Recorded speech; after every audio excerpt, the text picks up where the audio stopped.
Yay! Great, just as I was taking a drink. Choke on it. It's like I knew. It's like I was like, you know what? I'm just going to foible my own plans. Loves a good foible. I do. I love a good foible. Good word. Strong word. It is. You welcome along to the latest episode of Rise of the Forsaken, Book 2, Chapter 18, Deartháir.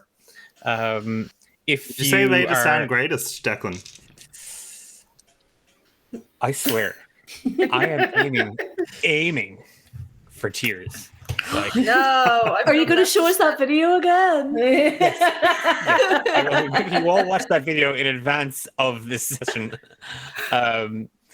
We are coming to the end of Book 2, and over the next couple of weeks, we might be doing kind of look backs and chats about the campaign so far and character stuff. But the campaign itself will take a brief hiatus for a couple of weeks. For two sessions, basically, literally for just 2 sessions. We're just missing 2 sessions while I scramble to figure out how I'm going to weave all the dumb stuff you've done into another campaign. Let's just call it what it is. Just call it what it is. Yeah. But no, we're just taking a little bit of a break. We'll be doing some stuff intermittently throughout. But wherever you are and whatever you're doing right now, I hope it's not miserably hot and humid, because it is here, and it is. I got a foul. heat rash. Yeah, boy. There's like I've got little tree. I've got a tan line. I've got tan line for my watch. James, show your butt or something. I don't know. That we're being one-ups here. I mean, That's for the late night definitely, stream. that's the exact opposite of tanned. It's the platonic ideal of not tanned, is what that is. If you look at it, you're going to go blind. Yeah. Because it's so white. It could be the control. Show us for the control. Butts. Tasty white butts. If I'm if you're in chat, give us a shout, say hello, and over the before we kind of dive back into this last we'll say last-ish episode, there's a couple of housekeeping bits and pieces we always do at the top of the show.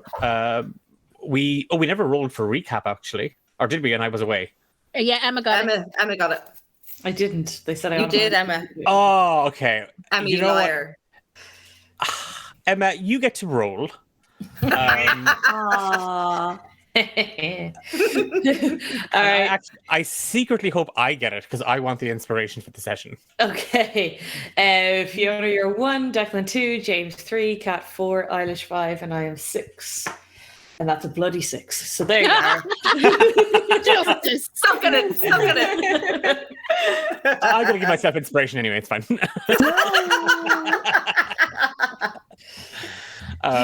we're going to do our recap, and then we'll be jumping straight into the session.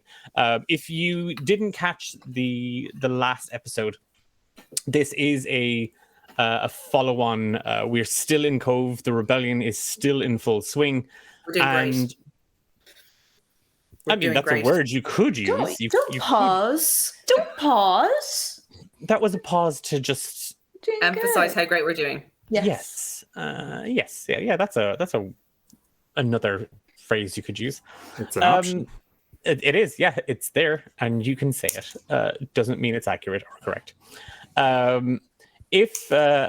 If you didn't catch us last time round, I am utilizing a system of clocks, some of which, a lot of it. All about the clocks. Yeah, you forgot about the clocks. Some of which have expired, and the ramifications have played out. Some to the success of the party, others to their detriment. None for us. The cannon went off. Yeah. How is that good for us? Tilly? Yeah. And you all hate Tilly. I love Tilly. All of you except Mooney hate Tilly. I'm indifferent. Tilly's great. She's good. Yeah, but I you really hate wasn't a Seamus, fan. Fiona. I do hate Seamus. Well, Seamus hates you. He doesn't. He loves everyone. Oh boy. Another timer, Seamus. There's there are two. Oh my god, it is! You just didn't find him. His body? Yeah. Don't stop it, no! There's two. Yeah, no, it's fine. There's two. There are still 2 clocks remaining. Neither have actually been revealed fully. There was a hint of one, whether you picked up on it or not, I don't know. But 1 clock has yet to be, and also, so 1 clock is counting down. It's already begun. The other clock has yet to be triggered. The other thing to mention very, very quickly before we dive into the recap is this is going to be a large combat style, meaning that there are more than just the party fighting a group of baddies. There's a full rebellion in swing and a full battle taking place between the 64 volunteers from Cashlawn who have signed up to help overthrow Ferrin and restore peace and law and order to Cove. They have, with the aid of Tilly, managed to successfully dock and are now about to engage Captain Ferrin's men in the center of Cove. So the way we'll be rolling their stats and so on and so forth, or their abilities and what they're doing, is I have asked the party to decide to kind of to direct them. Those 64 people are under their control. I'll still be playing the stats for Ferrin and his men, but we will be doing kind of large scale combat, and we'll be utilizing roles that the party have or will be making when I ask for them to determine which of the 2 sides is holding control or winning the battle effectively. The party as individuals will also be able to influence that with their actions. So just be sorry, I can't help but Yay, kitty cat! is his butt okay? There, you can check. If anybody in chat's a vet and spotted anything, please let us know. Don't mind him, Jakey. Before Jakey and his OnlyFans. Before we dive into the recap, just to very, very quickly mention that we have an affiliate link with the Rook and the Raven. So if you are looking to get your hands on some customizable notebooks, whether you are a player or a DM and you like to keep detailed campaign plans or trace the evolution of your character over the stages of an adventure, you can pick up a notebook at the Rook and the Raven. Using the code D8Dungeon, you'll get 15% off your order. Entirely customizable notebook to your heart's content. We will get a portion of the sale that helps us create more content. And you get some awesome notebooks. And if you're ordering from Ireland, UK, or Europe, they now ship directly from Ireland as well. They also ship to customers in the US and Canada and further afield from the US and Canada. So just throw it out there, just so you're all aware. Yeah, everybody good? Any questions before we dive into it? No. If I say dive into it once more, I'm actually just going to stop DMing. Level up real quick. No. Yes. Yes. As a present. No. A present for what? As a little treat. Because we're all We here. can level up as a treat. Bless. You all showed up. It's the one You all thing the showed up. players have to do. Can I level up because I was sick and banged my head? That's why we had to cancel the stream on Monday. She had a head Oh my wound, Declan, gosh. and you're Is not he going to let her passed out? level up.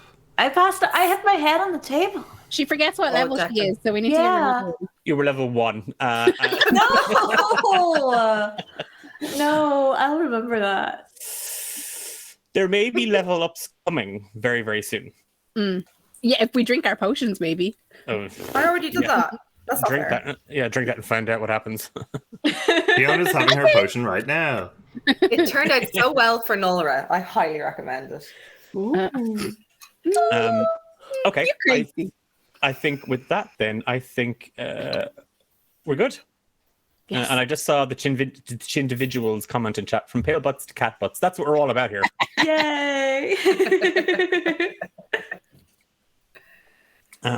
Yeah, take us away. Go on there, Emma. You're muted. Oh, that's clever. I'm going to do What a that great next time. And that's the recap. Inspiration. Yeah. I am inspired. Would you say you dove into the inspiration? Well, actually, you know what? Let me dive into it. Okay. All right. So, Secrets of the Sea, Part 2. We are just outside of Cove, and the ship will arrive to Cove after us. We make a plan. The plan is that Deartháir and Mooney will round the troops. Reggie is on lookout, and Nora is the distraction. Spoiler: none of those things happen. The guards are mean to Mooney. The town is dead, and we're wondering where everyone is, except for me, because I didn't realize there was no one there. But everyone else is wondering where everyone is. We all go to see Farron. It smells like bacon. Farron, Tilly, and Richter are at the table, and Tilly is very sad. Farron calls Umbra a priss. Farron waffles on about the importance of family. Farron whistles, and a half-orc twins arrive. They serve 3 severed heads of Kristoff, the person who got us from the woods, and the person who gave Mooney the supplies, Henrietta. I don't have written down who the third person was. There were the 3. Christoph was the barkeep. Okay, and the guy from the woods. Okay, sorry. That was my own bad writing. I thought Kristoff was the guy from the woods.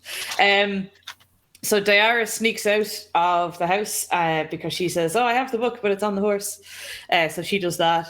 Farron has Umbra's potion, and he's mad smug about it.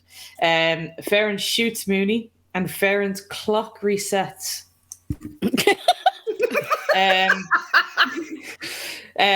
Farron wants to know what's in the bottle. He pops the cork and he slags off Armagh, which got me real mad. So Reggie throws a hand axe at him. Mooney runs away and casts invisibility. She's out. Deartháir casts blind on the escort. He's also deaf now. Vestra and the Goliath appear near Deartháir. Farron's clock is based on lies, which I think means anytime anyone lies, not that the clock is. Call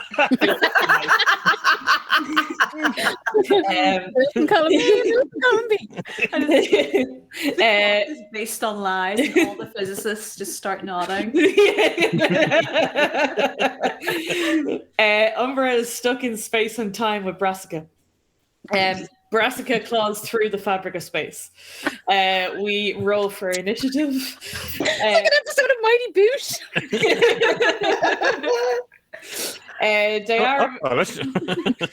Deartháir makes a horse distraction. Umbra and Deartháir hug a lot. Nora gets Umbra's potion back with force and does a sexy teeth tear thing and fabricates a stopper. Reggie hits Farron with a great axe. Then Farron essentially says now, and releases 40 plus people, and they all appear from their homes with weapons. It's not so much a recap as it is a play-by-play of turns. I'm only halfway through. Anyway, all right, I'll hurry up.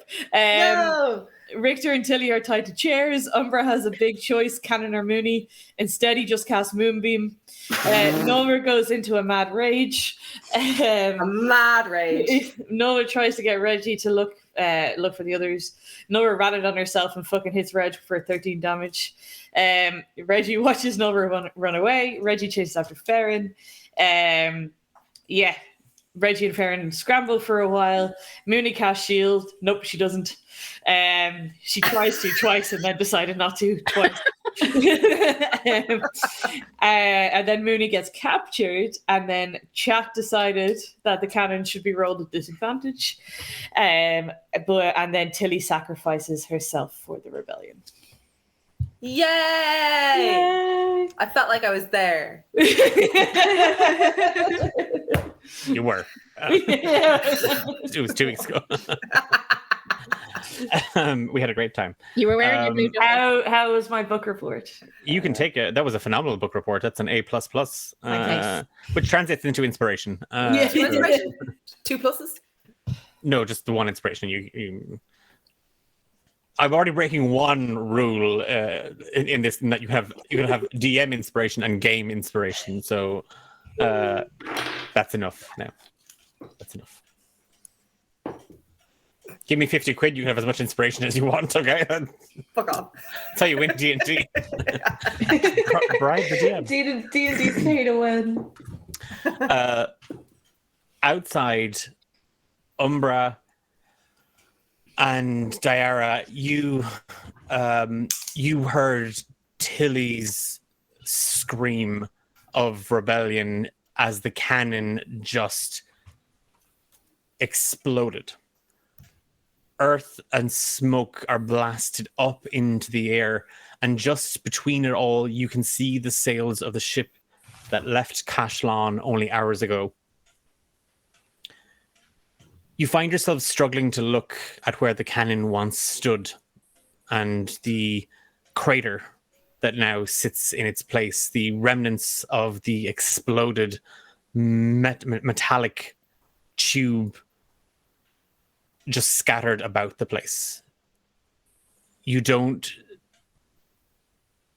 It's not easy to look beyond just that, because you know if your eyes trek a little further, you will see the body of Richter and Tilly. You focus instead on the sails and the ship. That means the rebels have arrived, and what Tilly set in motion days, weeks, and months, even years ago, is finally seeing life. And hope has returned to Cove for the first time in a very, very long time. And you can hear the cries and roars from the ship, and Farron's men, the pirates and guards, all look for the briefest of moment, unnerved at the sight before them. Mooney, caught between the doorway and the entrance into Farron's dining hall, you're confronted by a very confused and almost terrified Nulra on one side.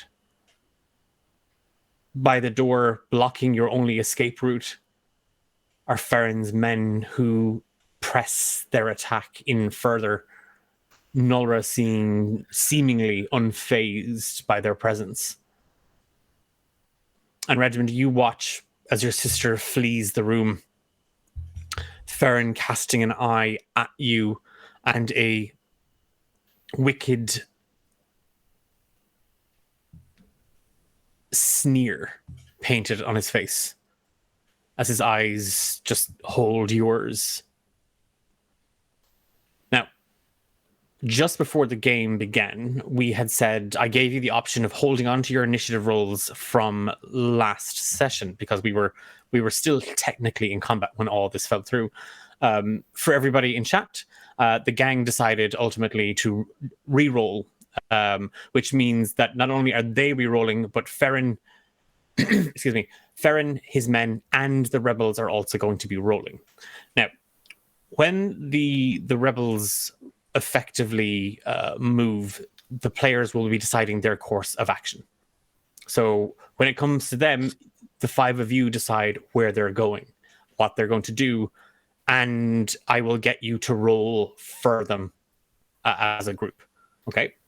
And then between the 5 of you, you will have a set DC to hit in order to determine the success rate of whatever plan you have for them. Okay?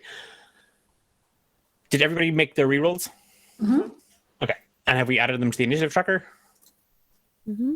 Okay, I'll just do mine very, very quickly because I did not do those. And just so there's no dead air on silence, someone say something. James has a question. James have a I question. have a question. Yeah. Umbra has a thing that lets him get advantage on initiative rolls if he uses an action to do it. He did it You at the already start, but does it yes. count now? It still holds, yeah. Excellent. 'Cause you Delicious. see, I'm a nice DM. Delicious. James, I just Sure copped can. your T-shirt, James. Oh, It says, hang on a "I'd minute. rather be partying." Okay, there's dice on it. That's But okay. with dice. That's all right. Yeah. You're forgiven. I was about to The give hell out did to you take me Why for? is Some sort of everybody like showing jock or boobs on this something? stream today? Didn't you get the memo? Oh, my camera slipped. Ooh. This is actually Booberama. That's Oh. what I've titled the stream. I've called it Booberama. Chapter 18, Booberama. Bear with me. Okay, so Farron. Okay, it's a 22 for Farron. Wonderful.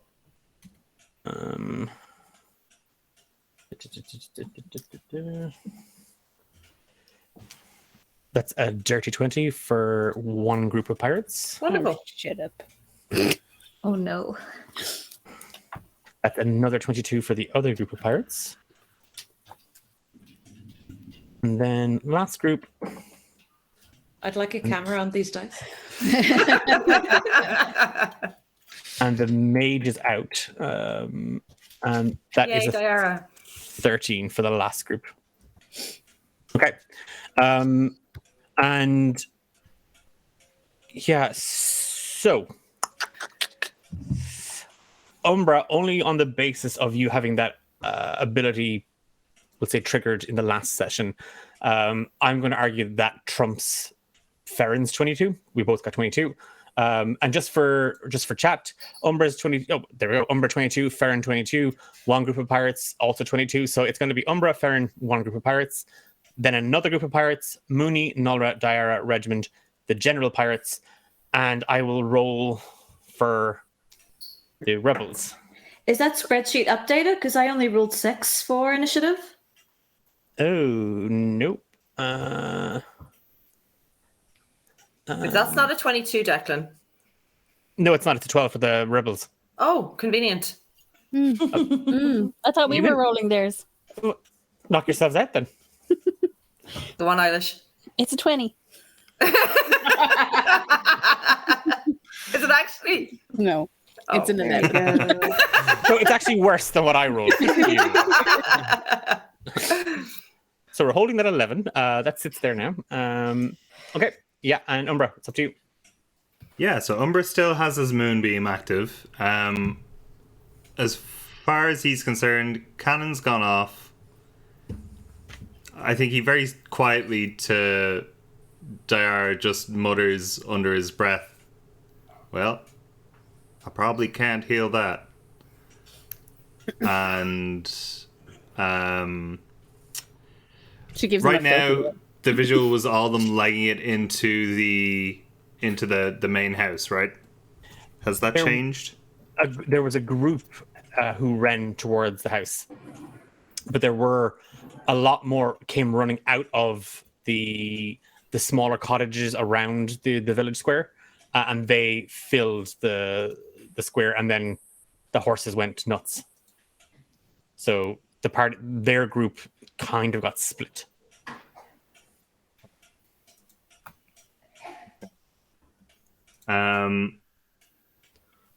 At the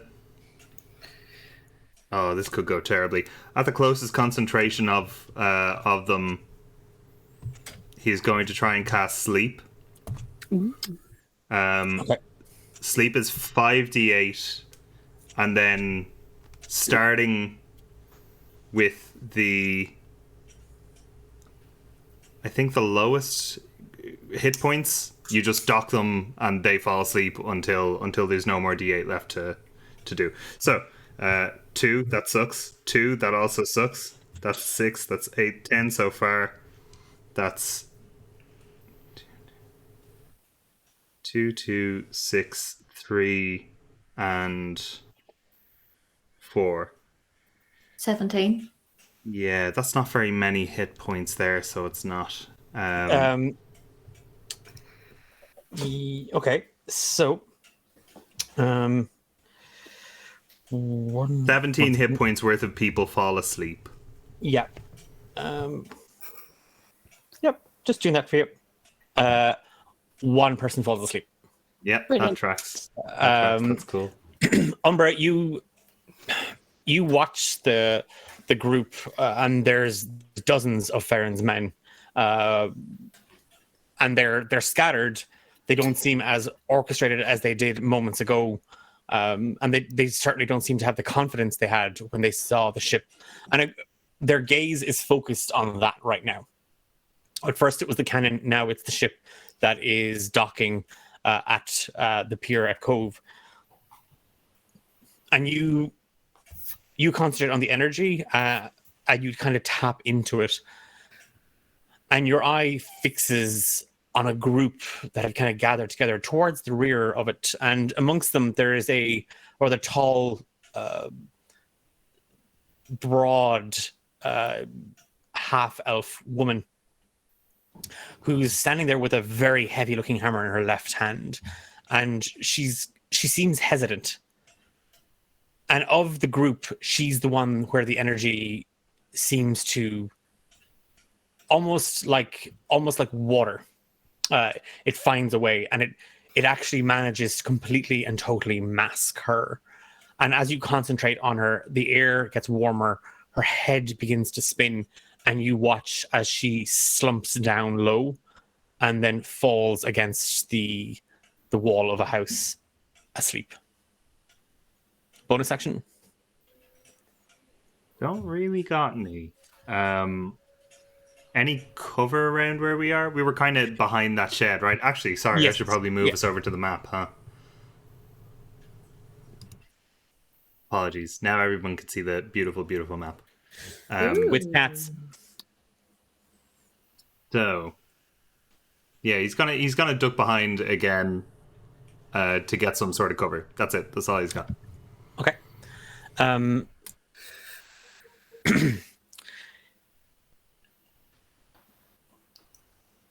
Sounds like it's about to get a lot of fun round Cove, Regiment. May want to check on your family.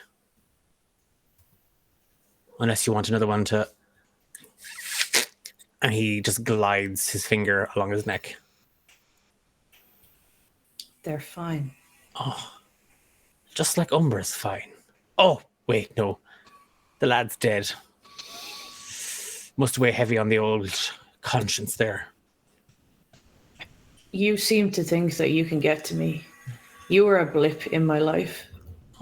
You are nothing of who I am.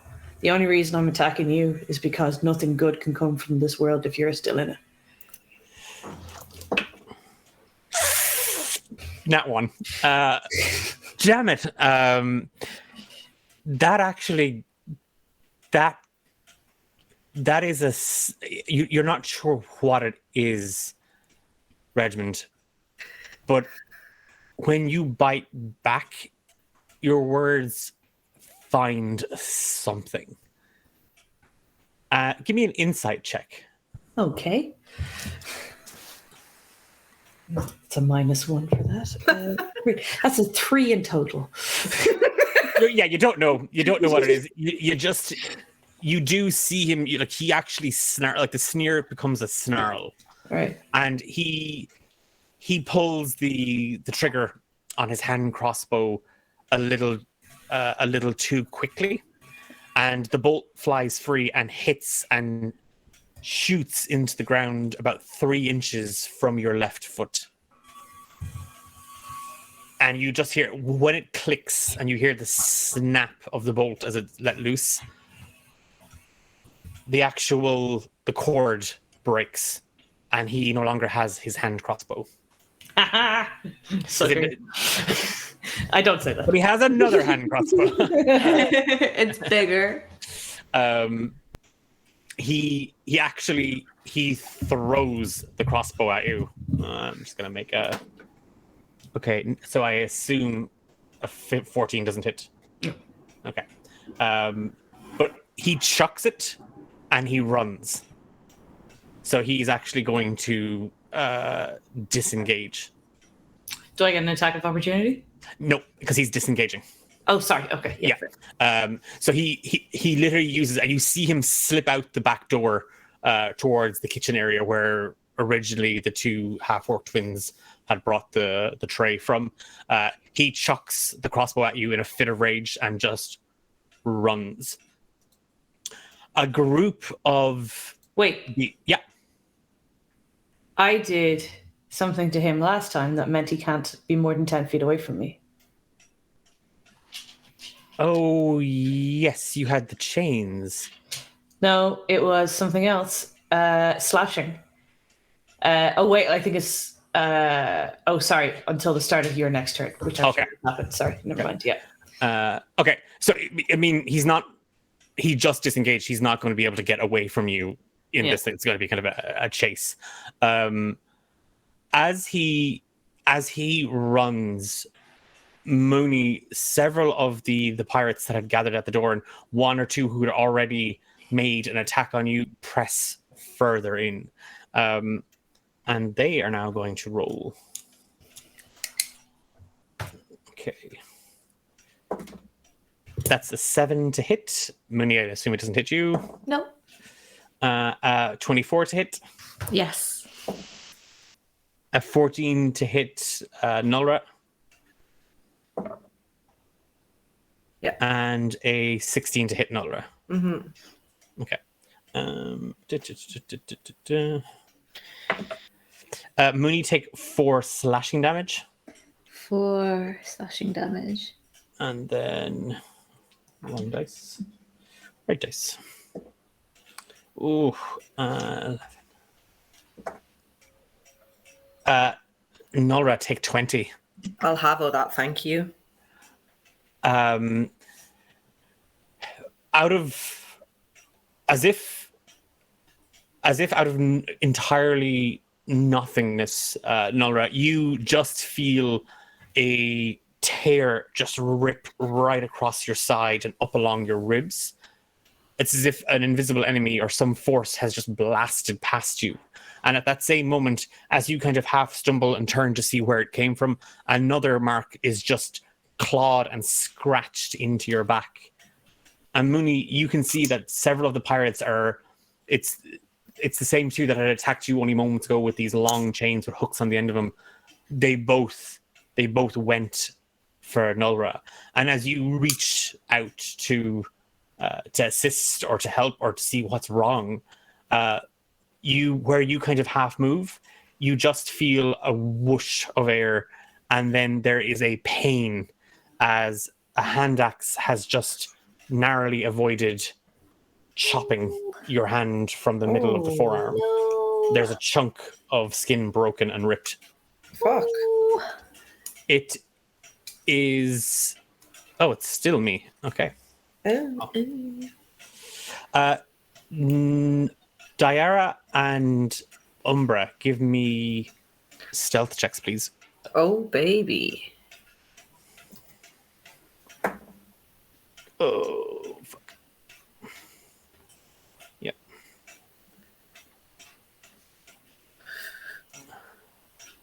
You're muted. muted. Eilish. I think she said 20. 21. Oh. I lip read, okay. 13. Nah, 20. Why are we bothering? Anyone know? For the illusion of...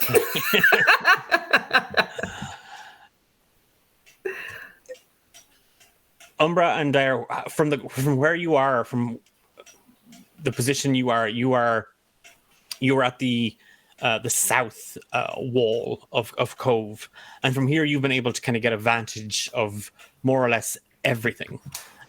And while many of the pirates press on out to meet the oncomers from the ship, there are many more still half straggling around trying to figure out what it is that they are doing.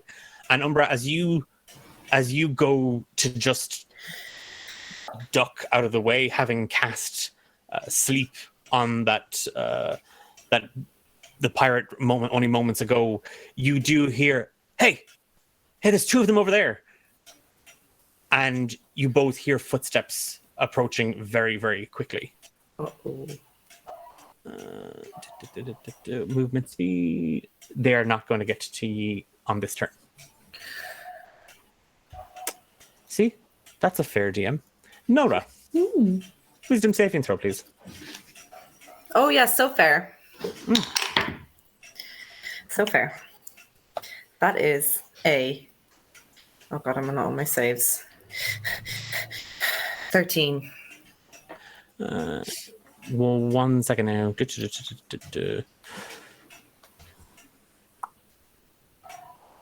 you hear the dog losing its shit outside? I can. He sounds like a good boy. Just close the door real quick. Excuse me. I'm still listening. Still here. You reach down at the wounds. You find the traces of blood in your hands, and you see the snow at your feet completely drenched in it. You still hear the man screaming out your name. In the distance, beyond the tree line, you see someone watching you.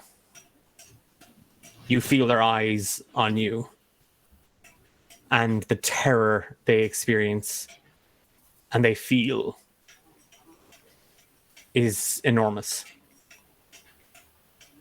Like And you they're find it- emanating terror. Yeah. They're terrified. You find yourself standing in the hallway by the stairwell in Farron's house. You have a wound on your side and your back, and Mooney is half pinned to the stairs. There is a group of pirates bearing down on top of you. There's 6 in total. Only 4 were able to take actions because there's not enough room for them to move. You can hear a commotion coming from the dining room. It's your action. I didn't need to go downstairs or anything. It's all on the ground level where I Oh, came ground from, level. isn't it? Yep. She'll just kind of shake her head. She's haunted by these images, but she's starting to get confused now. Like, is it visions? Is it memories? Who is this person that knew her name?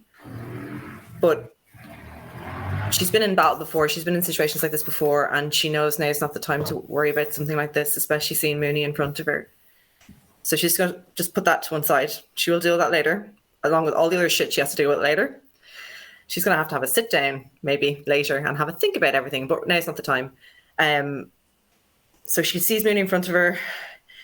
She heard that big explosion, and all of a sudden she's going to notice that Reggie isn't beside her, and he's always beside her. He's always there. He's always trying to fucking copy her, but she likes having him beside her because she knows how good of a fighter he is, and she likes having him by her side. And she'll take a half step to go back towards where she came from, where she knows he is. But between him and Mooney, she knows that she can trust Reggie to handle himself. Famous last words. So she's going to go towards Mooney. She is going to just take a breath, calm herself, and remember Targle telling her to be patient. And she's going to try her best. Seeing the blood down her side, she's going to try and see, can she connect the dots as to who attacked her? Who's closest to her? You see 2 lads with hooks that are covered in blood. And they're right by Mooney as well. Yeah, there's 4 of them here, kind of at in the reception area of this house. Okay. She's going to look over to her sister and say, go, get out. And she's going to go for the pirate nearest to her with a 17 to hit. That hits. That is 13 damage. Oh, hold on. I have to add my extra damage. 14 damage. Okay. I'm going to mark another one of them off on him with her great axe. Oh, sorry. Do I have to reckless attack?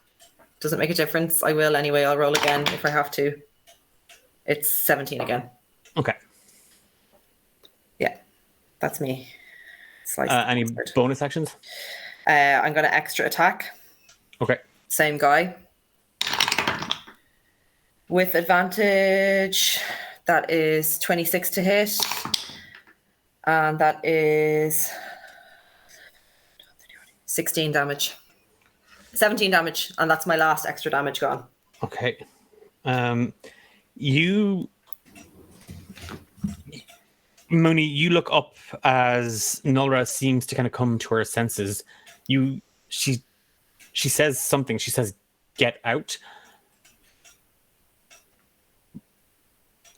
She's responding to you. She's responding to the situation, but she doesn't seem herself. She seems cold and distant, and you watch as she barrels into the 4 people who had followed you here. And as she charges, the two that were kind of standing closest to the door that hadn't been able to make it in are actually, they stumble back into, what's the moonbeam save? The moonbeam save is, as far as I know, a con save of 13, but let me just double check. You have it written is. on the tracker, James. That's class. Perfect. That's great, because they both fail on a 9. And 2d10. they take... Oh. I was like, what's it? I was trying to... just couldn't tell which a d10 is. Oh, 7. It's the one with 20 sides. Oh, okay. Well, that's only rolled an 8. Interesting. So, okay. There's a scream of pain beyond the house, Nuller, as you charge in, and one of the men immediately pulls the chain back, stands on the weight of it, and pulls it up in defense. Your axe doesn't even swing for his hand. You're going for his hip, and you bury your great axe straight into his pelvis. As you pull it free, it comes up over. The axe falls loose in your hand. You grab, and in its momentum, you bring it straight down and right into his chest. He looks at you with a pained, surprised expression, and you just see the light in him dim. He falls over dead. She would get like Bye. a flash with like all this confusion of, are these memories? What's going on? Of being surrounded. She doesn't remember the context. All she remembers is being told to just scream, try and do anything to get these people away from you. And she's going to stamp her foot and she's going to roar at the rest of them to hopefully make them fuck off away from her sister. Well, I mean, you did just kill their friend in front of them. They're probably going to take it on you first before they take it out on Mooney. Maybe they'll go away. Maybe they don't want to fight me. Diara, your action. So from where I am, I can see the ship. The pirates. You can see. Well, you're behind cover now, but you could see. You had a clear view of the square. And then can I see? No. Yeah. So I could. I have a clear view of the square. Okay. I'm going to just cast Shatter. Okay. In like centralized in the middle of the square. Okay. And it is a save of 13, I think. You've heard Nora amidst everything going on. She's a loud thing, isn't she? A loud thing! A loud thing. In the commotion of what's happening, no, purely because she's not the only one screaming at the top of her head. So I'm going to say no in that instance. Okay. I might scream again, see how I feel. But like Reggie, Nora, and Mooney are all still in the house, right? Yes. Okay, so it's 10 foot in the middle of the people in the square. Okay, and it's a con save. You never actually of 13. Yeah, con save of 13. Okay, so what I'm going to do is I'm going to roll, because again, if you were, again, for anybody in chat who wasn't able to watch the last episode, the way we're doing it was, instead of having dozens of little characters with their own individual HP. We're rolling on blocks of HP here, so every time the group does X amount of damage, they lose a chunk of their army, or they lose a chunk of their combatants. So I'm going to roll for three separate saves, just because of the 3 different types of pirates that there are. And based on that, then whoever... Is it half damage or full damage? And that was a gasp of something. I got 2 8s and a 6. For your damage. Yeah. Okay. Yoo-hoo. Fuck, that's only a 5, so that group have failed. That is a 9. That group have failed. Come on. Okay, that's a 15. So they take half the damage? Yes. Okay. So... And the other 2 were 22 damage for them. Yeah.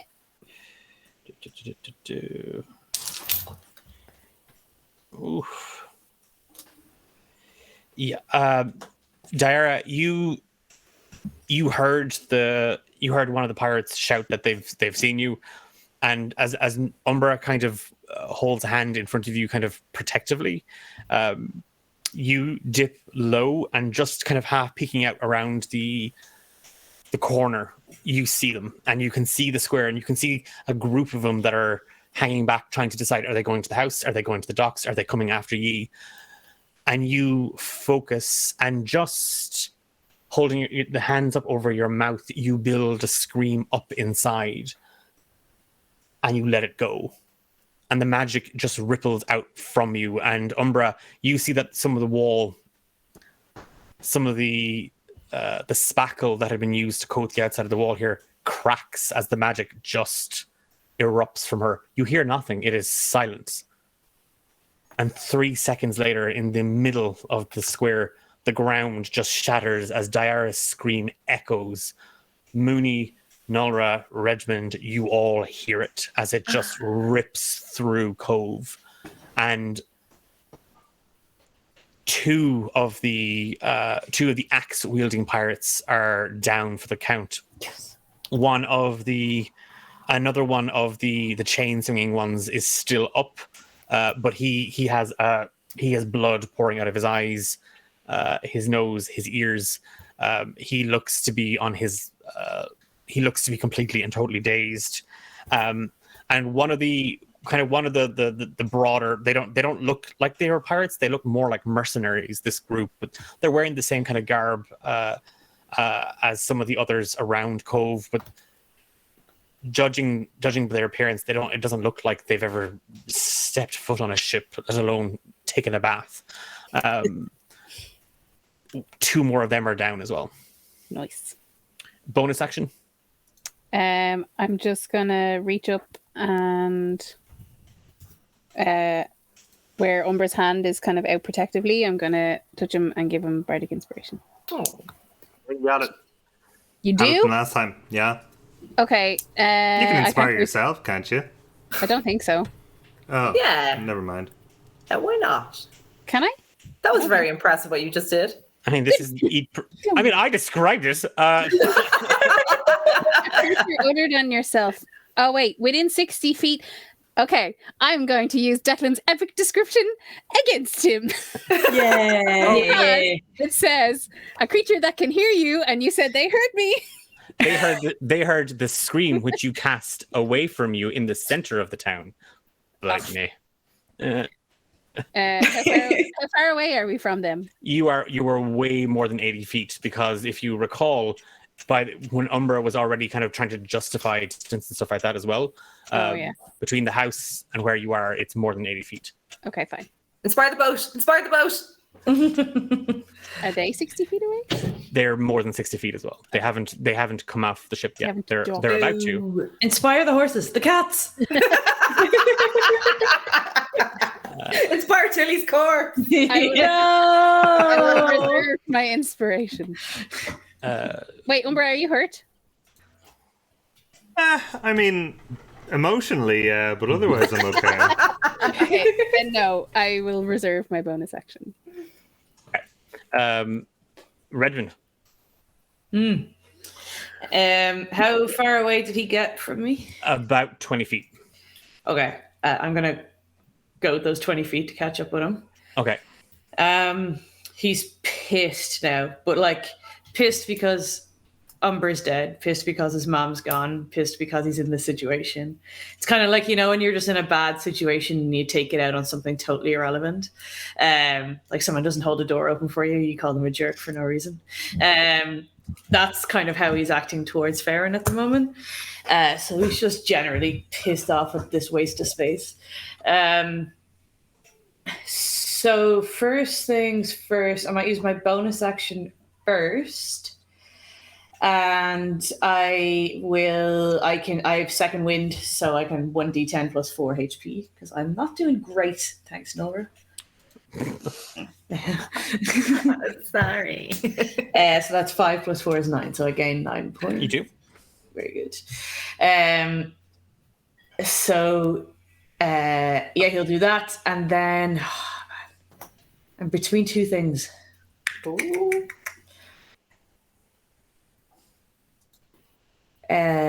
Let's see. If you were angry, which one would you do? Yeah, great axe. Oof.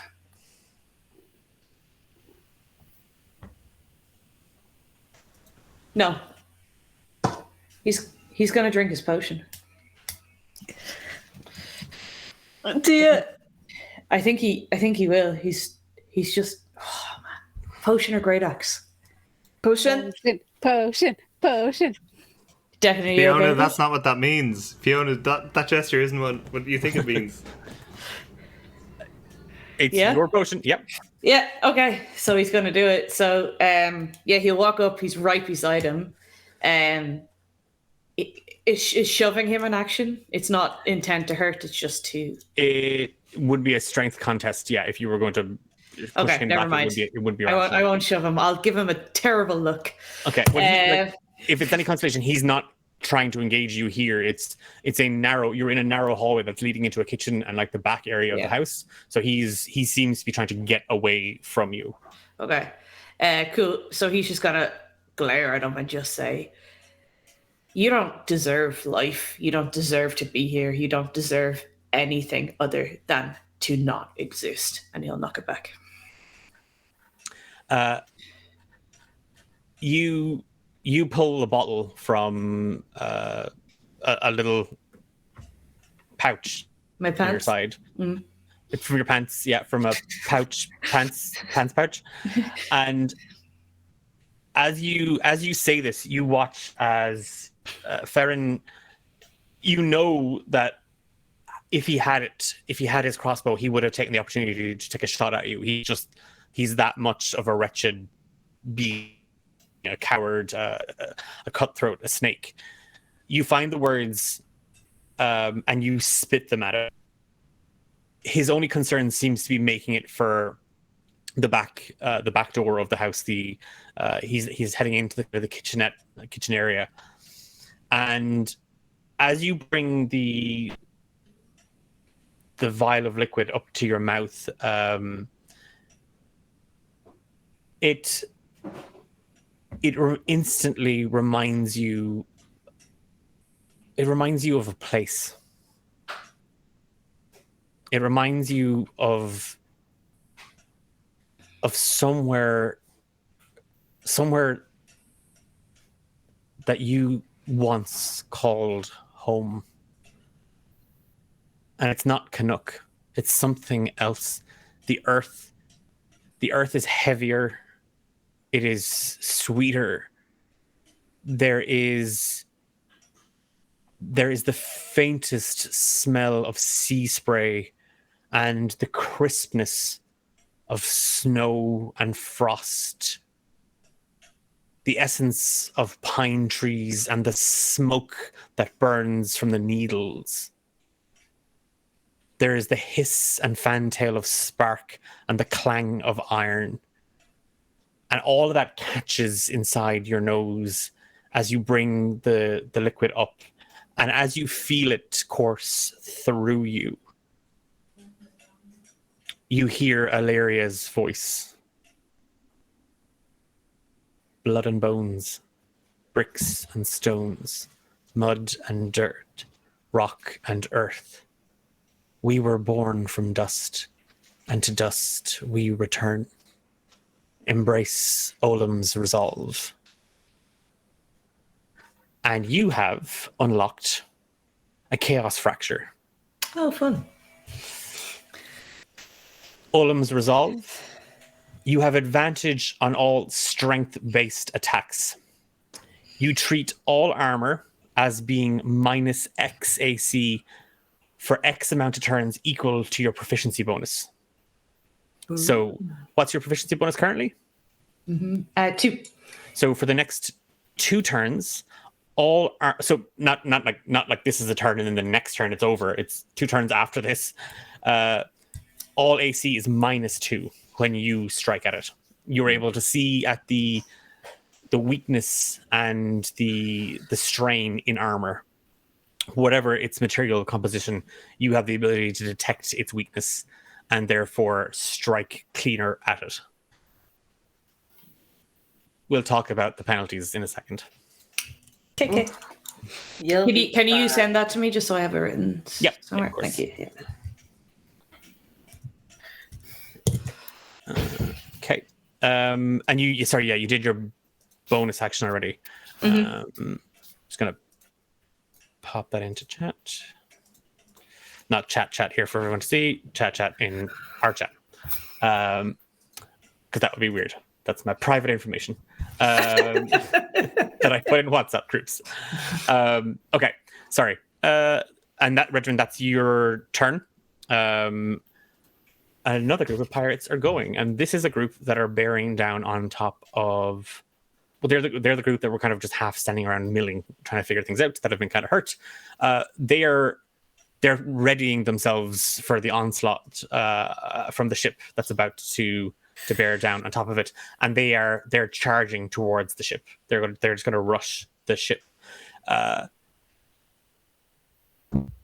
and Umbra, you see a group of about 13 pirates made up of that mishmash, made up of a group of bandits, axors, and the chainslingers, like the burly lads, all kind of heading towards the dock. As they do, a rather large, wide plank just slaps against the boards of the pier at Cove, and you hear Targal just scream out, "Now, take the town back, take what's yours." And he charges straight down the harbor towards the pirates, and they're going to meet about halfway. This is technically an action for the group. Other than that, because they haven't actually engaged in combat, is there anything you want them to specifically be doing at this point? Otherwise, the 64 are just going to charge headfirst into this group. Kill the pirates. Yes, charge first. So how many are in that group that are coming to meet them, Declan? There's the group that are coming off the ship. No, that are coming to meet the rebels. 13. There's about 13 so far. 13 so far. Yeah. I don't think I want all 60 whatever going to hit them.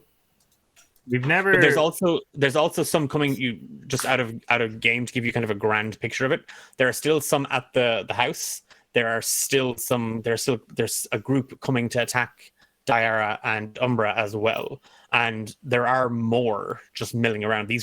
I just rolled for that particular group, the ones that were kind of caught kind of in the middle. Would the rebels?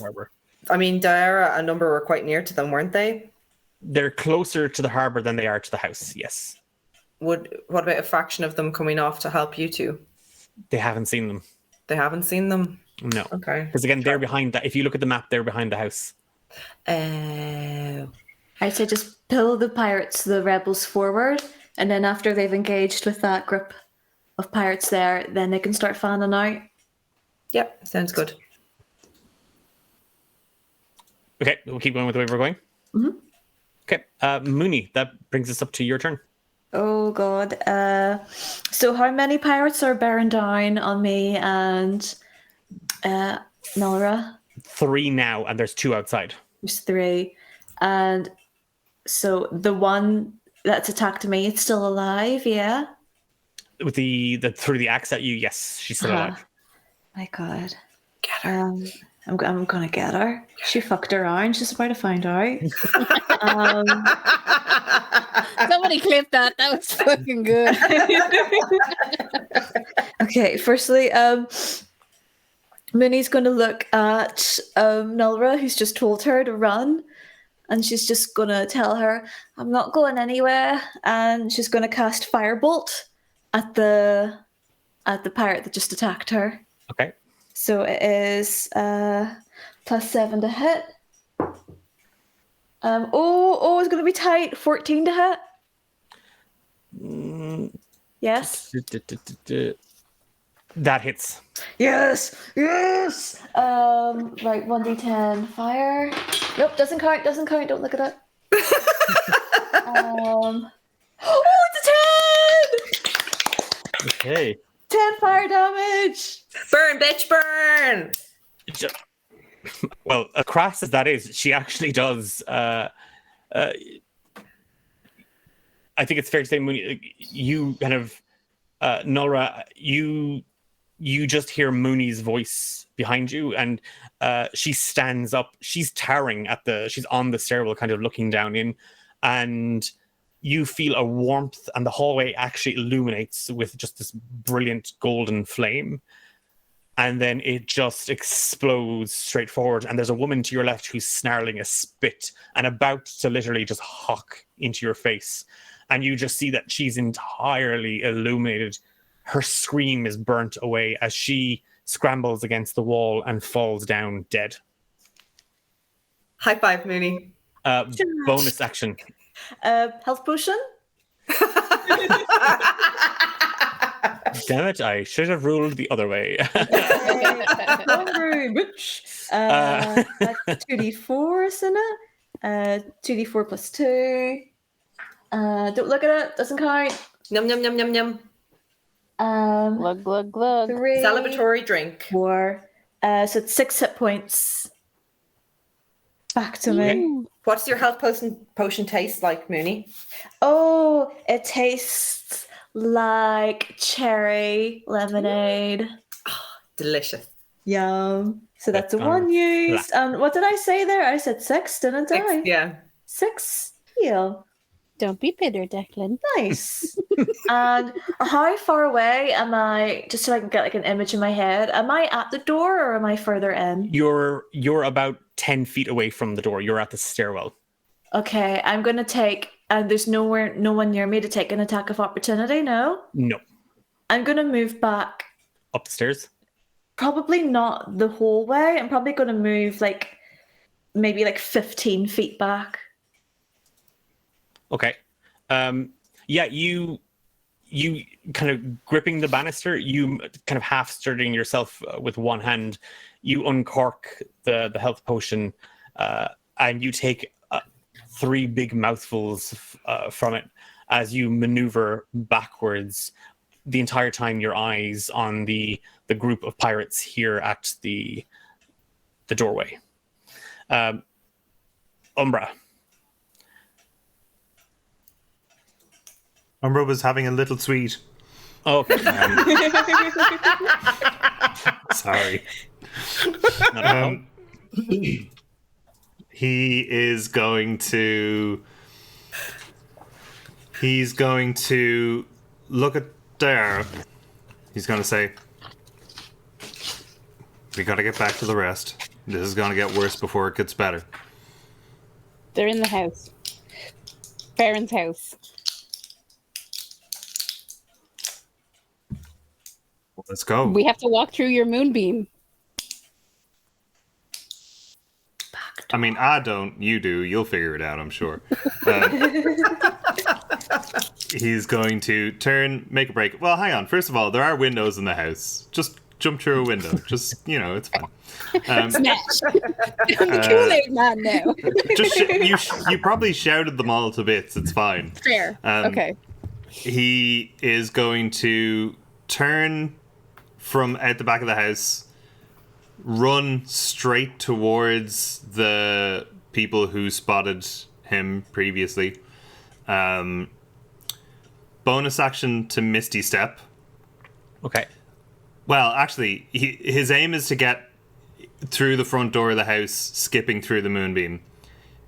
If he needs to, he can run, dash, and moonbeam, because moonbeam's a bonus. But if not, he'll just run and moonbeam. Okay. Are you just gonna? So are you? There's no Misty Step here.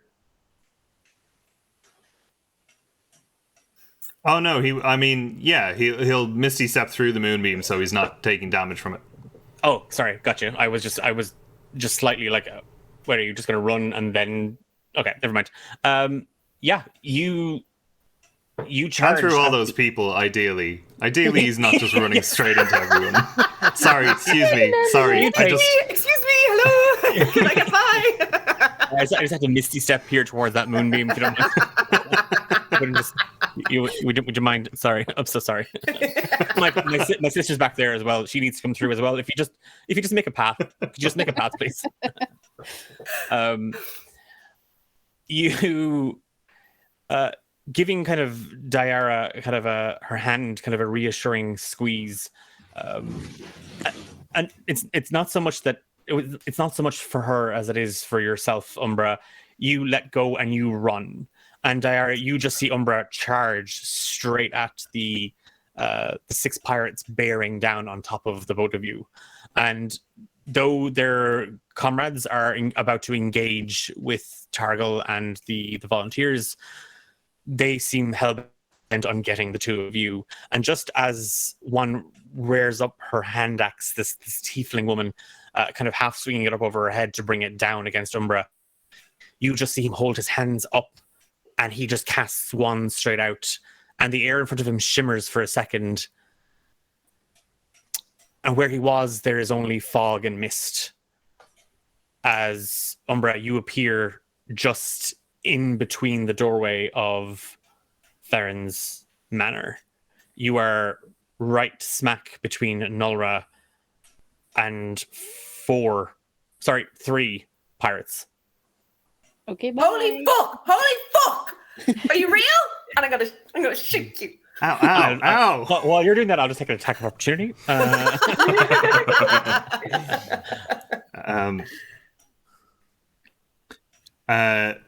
He split second, takes all that in, immediately looks at Nora and he's like, what the hell happened to you? Are you real? I keep seeing stuff. Are you real? Shut up. And you. he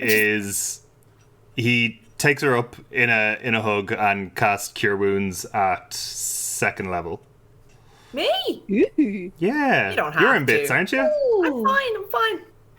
That seems unlikely. I'm honestly fine. Don't. I just love the idea of these pirates just standing around like with their weapons, kind of going. Do we Do we Okay. cut this? Or do we? No. You save your spell. I'm grand. Okay. Thanks, Hey, baby. she said she's grand, lad. So She says she's grand. So keep hacking away. Okay, well, in place of that, then he will use his Twilight Sanctuary, which is also an action. 30-foot radius sphere. All of the pals in it get 1d6 plus 4 temp HP at the end of their turn for Nice. a minute or until I'm incapacitated or dead. Which, who knows? Third time's the charm. What's My that? job. 1d6? So 1d6 plus 4. I will not be reminding people of it because I would be saying it constantly. Everyone within 30-foot radius for a minute, I will count down the turns. Just at the end of each of your turns, take 1d6 plus 4. Okay. Temp HP, which he also benefits from and will do now.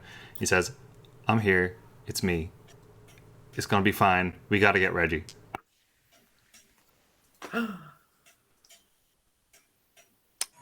Reggie's grand. Don't worry about it. it's fine as well. What the person tells you. There's a whole He's prophecy thing. There's a whole thing. It'd take forever to explain. The pirates just sit down waiting. Go for it. We have We're time. listening. We're interested. Regiment, as your whole body just goes numb for that brief instant, your vision kind of it doubles, and it's hazy around the edges, and as you begin to adjust, you see that Farron has kind of slipped down a corridor, and you just hear the sound of footsteps scuffling, and a door just swinging wide open. He's just running. That's his action. Okay, now to do some combat against all of you. That's my favorite part. No. It's grand. You don't need to. It's grand. They can all run away.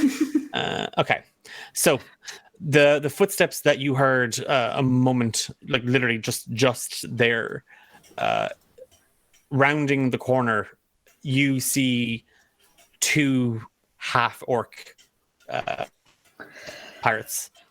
They're a little pressed here in the corridor. You see both are wielding two long razor-sharp scimitars, and both just stare at you. And in unison, you just hear, "Gonna fucking die in here, mate." Oh, And they lunge. Okay, and that is a 14. Very important to stretch. It's so vital. 17 to hit. And a 9 to hit. is that at me or Umbra? No, that's at Redmond. Oh, sorry, Regiment. Oh, Yeah. he's grand. Sorry, a 9 and a what? 17. The 17 hits. Okay. Take 4 slashing damage. One swings too quickly, and his blade actually finds one of the corner beams here in the house, and it actually gets half stuck, and it cuts through, and there's splinters and broken bits of timber everywhere, and he's trying to pull it free. The other lunges where his brother missed, and as he does, he swipes the blade, and he catches you just across the top of your chest, and you feel the sting of the blade, but everything just feels slightly numb. Okay, if I roll another nat 1, I'm just going to just give up, and you'll win. Okay, I'll deal with that one in a sec. Okay, I'm going to swap out dice after the break, because that was a 1 and then a 3. So let's just go for... That's another 3. A 3 is more than 1, though. Yeah. Oh no. Oh no, put it back. Put it back. Remembered. That is remembered. No. And then that is a 13 on the last one. This is the group at the doorway now, because there's a room for the others to kind of get in. Their focus is predominantly on you, Nulra. But the nat 1, the first nat, that nat 1 was for you. And you just see this sort of clumsy looking magpie Aarakocra just kind of swing in with a short sword, and it stumbles forward, like it actually stumbles and falls to its knees, and the blade kind of skids out in front of it. You have a free action on it. Sorry for laughing, but I have this thing in my head I've been waiting for an opportunity to do for Nulra, where she's really superstitious about magpies. And if she sees one on her own, she remembered her dad always told you had to salute it so that you wouldn't have any bad luck. Oh no. So she's going to salute it. And then she's going to attack it. Okay. You salute that magpie, and then you roll And an then attack. fuck it up. And my lights are off, so I can't see my dice. 22 to hit. That hits. 9, 10, 11, 12, 13, 14 damage. Yeah, okay. You decapitate him. Yay. Oh no. Bad luck for Birdie. Did I say decapitate? He's now a Hydra Aarakocra, and there's 2 heads of him. 1 for sorrow, 2 for joy. 2 for joy. You kind of half stumble back when he missed, like when he fell in on top of you, and Umbra, where you kind of are, it's a very tight squeeze with just the amount of bodies that are on the ground, and you're not knocked forward, but you are kind of, he falls into you, and you just see Nulra bring her axe straight down against the back of his head, and he doesn't get up. One of the chainswingers, that was a 16 to hit you, Umbra. 18 with a shield. Oh. Oh. Okay, the last one. Wait, no, that's it. That's all of it. Okay, fine. Great, I've had fun. That was a fun roll for me. Fun time being the DM. Oh, wait, I have another group of pirates coming up. These ones are for Deartháir. Ooh. Baby, no. Yeah, I see how you all feel as I take all my frustrations out. Wait, no, it's not me. Okay, so from where you are, Deartháir, you just saw Umbra run, just blink, and just caught him reappearing in the doorway of the manor, and you see that the group have literally they've fanned out, and there's no escape in the way you're looking, and 2 lash out, and that is a that's a 15 to hit. Yep. And a 24 to hit. Yep. Oh no. Okay. Oh.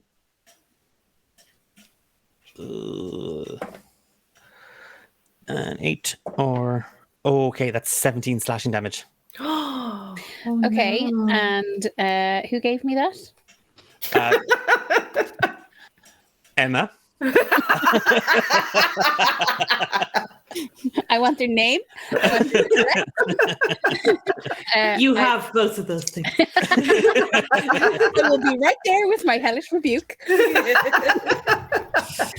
Yeah, so I cast hellish rebuke on whoever did the most damage. Again, roll the damage for it because it's been clocked against the group. Okay.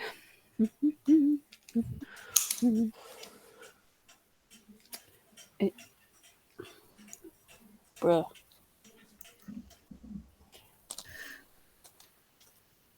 Oh no. Rebuke him good. 14. Dexterity saving throw. Okay. That is an 11. 13. I still have 4 more guys to hit you with. I don't, because you notice that 3 have gone around the other side of the building. They're looking to effectively cage you in. But one of the pirates is going to, and that is definitely going to hit. That's a 20, a dirty 20 to hit. And that is 5 slashing damage. Okay. You're okay. I'm fine. It's just a scratch. I'm fine. Oh, wait. That's the wrong way. Oh, wait, I'm down. I added 5 HP. I know I did. Nulra, it is your action. There are 3 pirates left here in the hallway. 3 pirates in the hallway. Where is Umbra? Umbra is right next to you. He's to your left. Is there not Mooney. 2 left? Did I not kill one? You killed one. I killed the magpie. Sorry, there is 2 left. You Yeah. killed the magpie and you killed the other guy. Yeah, there's So an there's axe. 2 left. There's one with a crap ton of daggers on belts, just kind of strapped to her chest and waist and down along her pants. And there's one of the lads with a chain. Okay. I'm going to turn to Umbra and just say, you need to tell me everything. Not right now, later. Okay, thanks. And I'm going to whip my axe around and attack the one nearest me. Reckless attack. That's 24 to hit. Damage is 12. Okay. Bonus action. I'm going to extra attack the other one as well. That is 23 to hit. 8 damage. Okay. Umbra, Nulra seemed kind of fixated on you when you arrived, like her whole attention, everything, even regardless of what was happening, your surroundings, all of it. it's not that it didn't mean something. It's not that it didn't, it wasn't nice to see that she was kind of glad to see you. It didn't make sense. And you've only been here a matter of moments, and you can't quite get a read on her. She seems erratic, and her actions that follow, the swinging the great axe down on top of the head of that young magpie Ara Corcoran, are quickly followed up by two brutal, if not messy, swings. She is literally throwing her whole body into every lunge and swing and hit with the axe, and it seems utterly dangerous. Effective, but she's putting herself in needless harm's way. You swing and you bring the axe straight up, but it catches the first across his right arm. He had attempted to try and catch the blade with the chain just to kind of hold it. Wasn't quick enough. And you bring his frame as you swing the axe. It's kind of caught around the chain. And it's enough to stop you actually driving it into that woman's chest. You slice her cleanly from the clavicle just above her lower ribs. And she's her top is just stained with blood, and she's foaming at the mouth. You see that her eyes, she's a tabaxi, they are just burning with rage. That's your bonus. You did your bonus action, and such. Yep. Deartháir. I'm just gonna go turn my light on. BRB. You did look a little like a ghost there. You're muted, Eilish. Oh, so there's 3 coming one way. Yeah, and 3 then- coming, and 3 just attacked you. You still have eyes on Targal and his men, so as of now, I will be giving full direction to you because you're the only one dealing with them. Great. So the ones closest to Targal and his men, I'm going to turn away from and direct my Bane at the other 3. I hate Bane so much. I love Bane. Hate Bane. And then, so wait, for Bane, they have to charisma throw. And I'm just going to double check. I believe, yeah, they've all have 0 to this, and it's what, 13 again. Mm-hmm. That is a flat 5 for all 3. They are baned, and I am annoyed. Love you. And then as my bonus action, I'm going to drink a health potion. Okay. So what did you say that is? 2d4. 2d4. Mark. Plus 2. Motherfucker, where are all of my d4s? Redmond, it's your action. Are the 2... Sorry. That's all right. Are the 2 people that stopped me blocking me from... Can I run around them to get to Farron? Or You without can. You would invoke opportunity attacks. Yeah, okay, I'll try. You know what I'll do? I'll hold up my shield. That gives my AC a little better, and then I'll try run through them. Okay. Okay, perfect. You are effectively you're trying to kind of get past the 2 of them, kind of, but just brute force pushing your way through. Yeah, exactly. If both make successful attacks, you won't make a pass. But if only one of them successfully hits, I'm going to argue that you will take the hit, take the damage, and keep running. If that's Okay. Okay. That's fair.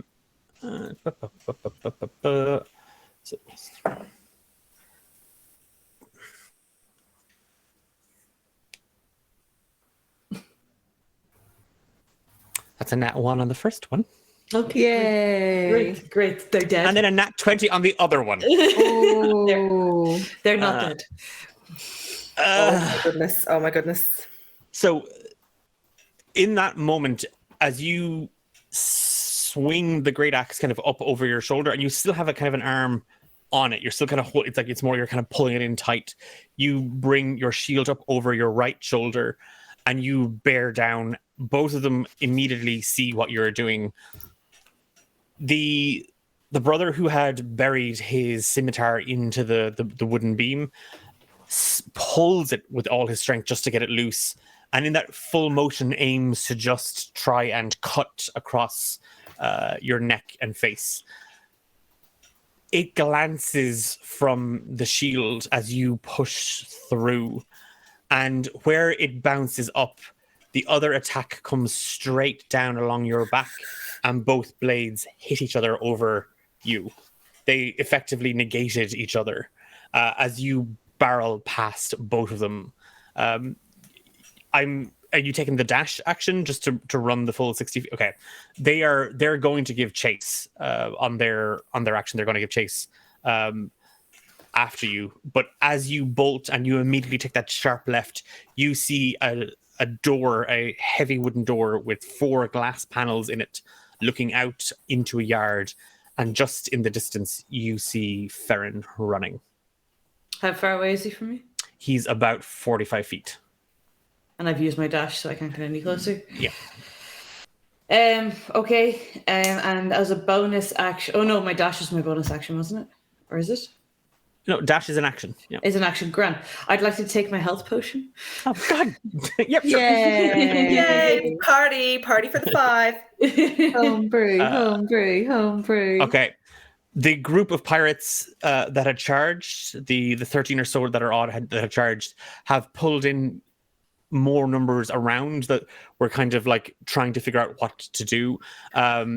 They're still vastly outnumbered. It's almost 2-1 at this stage with Targal and the rebels. They are going to charge in, and they meet just at the edge of the pier, just where Targal's men have actually managed to make it out onto. So they're around the piled up boats and refuse, flotsam and jetsam barrels and supplies that would make up what would have been the old shipyard.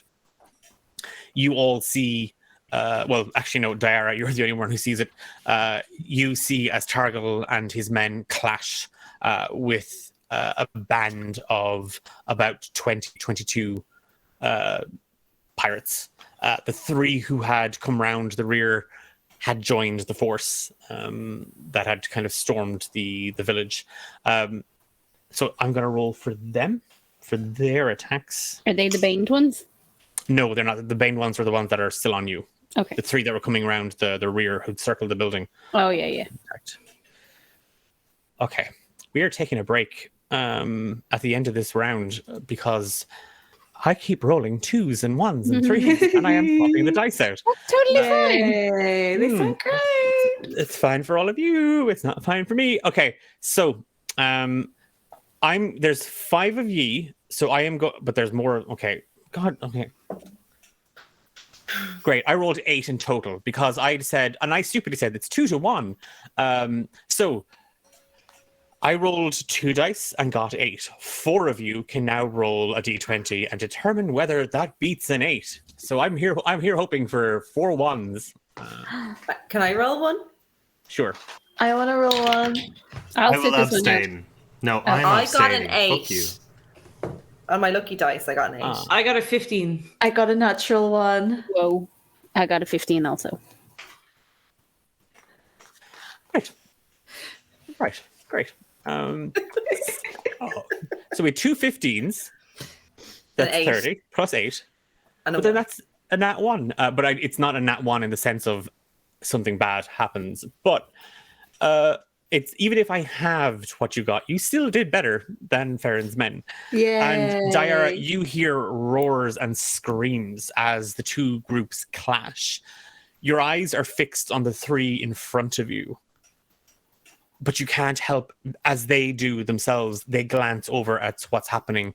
And immediately that group that tried to swarm the pier and the ship are just pushed straight back as Targal and the rebels shove the pirates back towards the market square.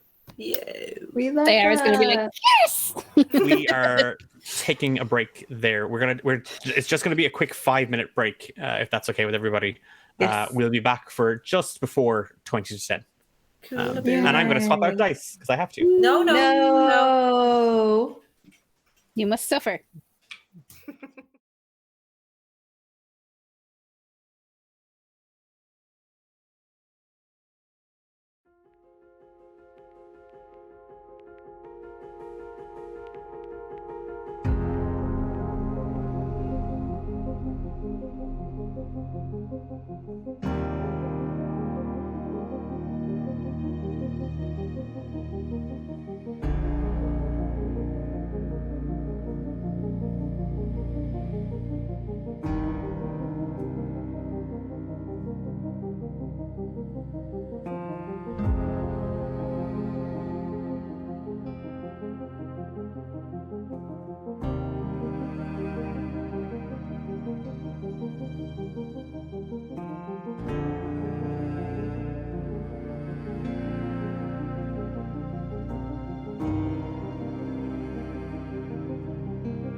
And we're back. And we're back.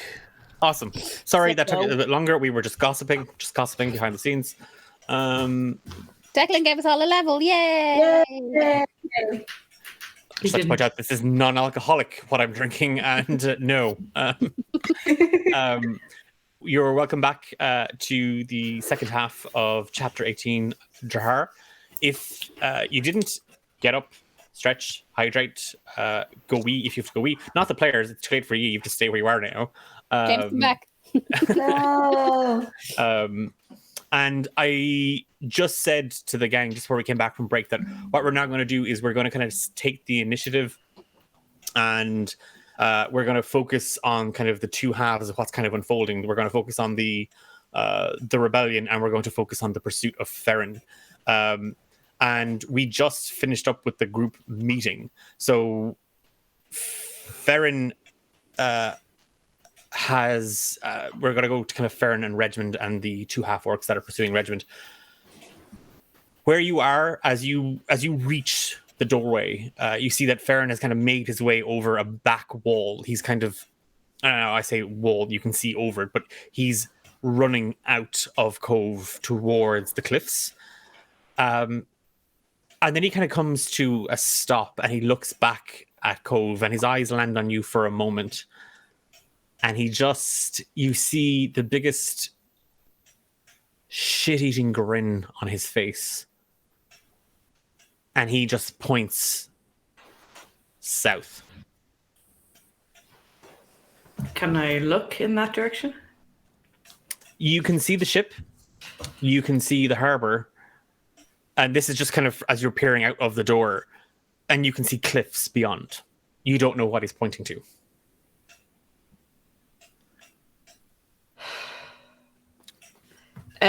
How far away is he now? 45 feet, did you say? He's still 45 feet. Yeah. Okay. I'll just ignore him and keep running You're towards going to him. keep running? Okay. Yeah. Like I said, he has come to a stop. You still hear the footsteps behind you as the two half orc brothers pursue you, Redmond. And they're not catching. Like, are you going to dash up to Ferrin at this stage? When you do, and this is the first turn of your Olam's resolve expired. When you do, and you catch them, and you can feel your heart beating in your chest, and you see that he's stopped just about 15 feet away from the edge of a cliff, and there's steps carved into the rock here, and rocks jammed into the earth to kind of make a platform down, and you can see a small jagged little cove. And Ferrin is sweating profusely, and the sun is now beaming down through the clouds. The mist that descends on the coast here in Inishtarag is just burned away.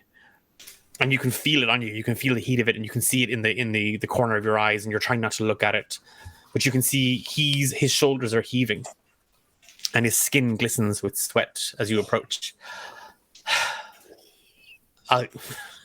Jesus Christ, he's a murderer. And go on. That's exactly Eilish's type, you fool. Hot, sweaty murderers.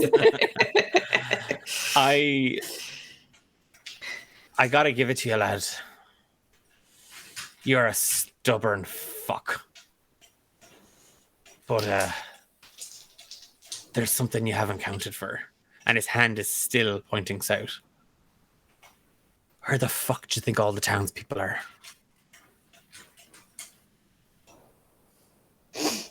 What do you mean?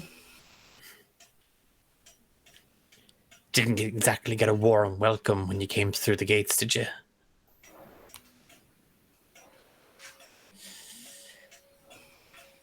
See, you always have to have a backup plan. Just in case things don't go the right way. So, what'll it be, lad? You can stand here and his eyes drift past you for a moment as he sees the half-orcs approaching. And you can chance your arm.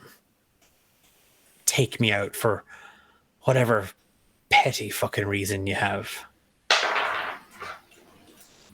Or you might go tell what remains of your family and go try stop the rest of me men at the cave from, well, I never really took to the townspeople.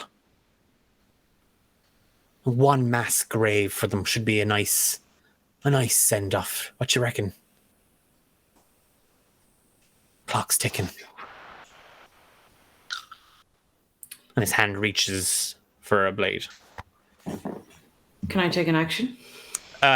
Yeah, so in initiative, we're going to say it's he's not attacking you. Yeah, so we're going to say he's holding his action. So because he's still technically higher on the initiative tracker, so he is holding his action.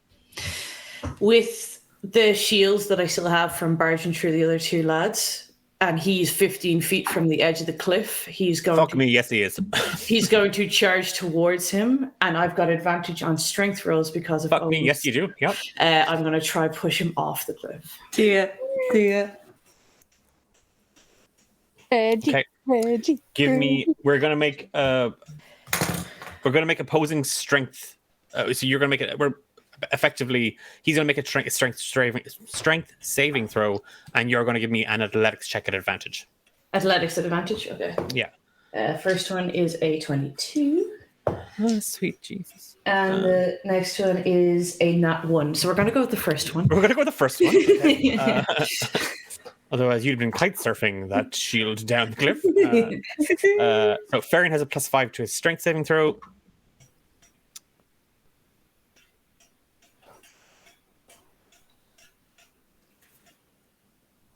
Did he get yeet it?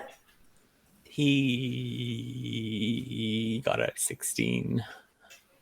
Which is a plus 5. is So 21. 21, and I got 22. Yeah.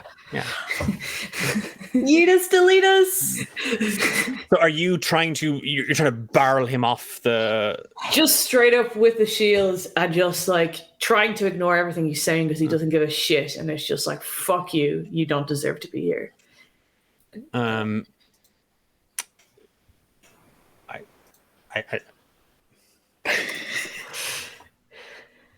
just trying to see if there's anything I can do. No, they're not within 5 feet, so I can't. That's fine. Yeah. Redmond, you roar "fuck you" at Farron, and you barrel straight into him.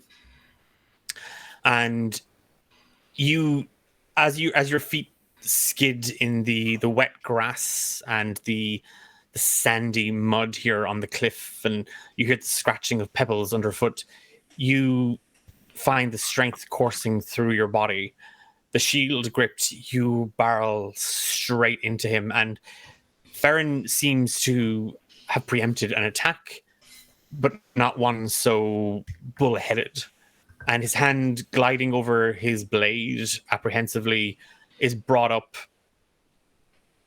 a second too late as you slam into him, and he tries to find footing. He tries to find steady ground, and he slips back, and you bear down on top of him, and you can hear the orcs behind you shouting.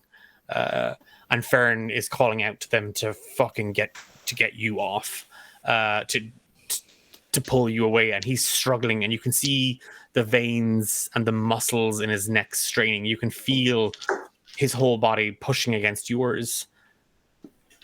And then for a fraction of a second, the resistance is gone. And you see Ferrin topple backwards over the cliff. Yeah. Okay. He is going to take Bye, bitch. a truck ton of damage. Possibly die. So we're rolling 8d10 for bludgeoning damage. That is a 2. That is a 6. 8. That's 2 is 10. 5 is 15. That's 4 of my dice. 4 is 19. 7 is 26. That is 6 of my dice. A 1, which is 27, 7 of my dice. And a 2, which is 8 of my d10s for 29 bludgeoning damage. Is he dead? Probably not. No. Yeah, probably not. Okay, bear with me, because I want But to make now sure. Eilish gets to nurse him back to health. I literally just thought the same thing. I was like, maybe Diara will find him and change Oh him. my god, she can fix him.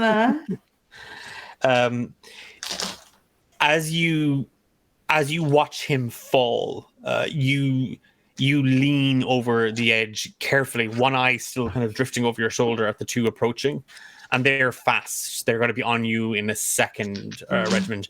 You see Ferrin kind of scramble back, and his body hits an outcropping of rock, and he bounces, and you hear a sickening crack, and you're not sure if it's stones rattling in the tide below and the waves crashing against the rock, or the sound of his bones mashing against stone. But as he falls back and bounces, you see him kind of half scrambling at the edge, at the grass that clings to the side of the cliff face, and he kind of half steadies himself. He tears his hands and fingers open as he grabs onto the ledge and slides down the rock face, and then slips violently off into the water below. As the half-orcs bear down on top of you, their weapons drawn, you see Ferrin bob up to the surface. He looks over his shoulder and he starts to swim around towards the cove. What a dick. The half-orcs are going to swing in with scimitars. These two are as threatening as I made them seem. Utterly useless, because that's an 11 to hit. Does and not that hit. is a 14 to hit. Also doesn't hit because I saw my shield up. Okay. Their attacks bounce off your shield as you just kind of swing back defensively, finding your footing, cautious of the edge of the cliff behind you. They both swing their blades overhead and down. Your shield catches both at the same time. Not enough to repel them back, but you found your footing. We cut back to Cove and the rest of the five. Nulra, what are you doing?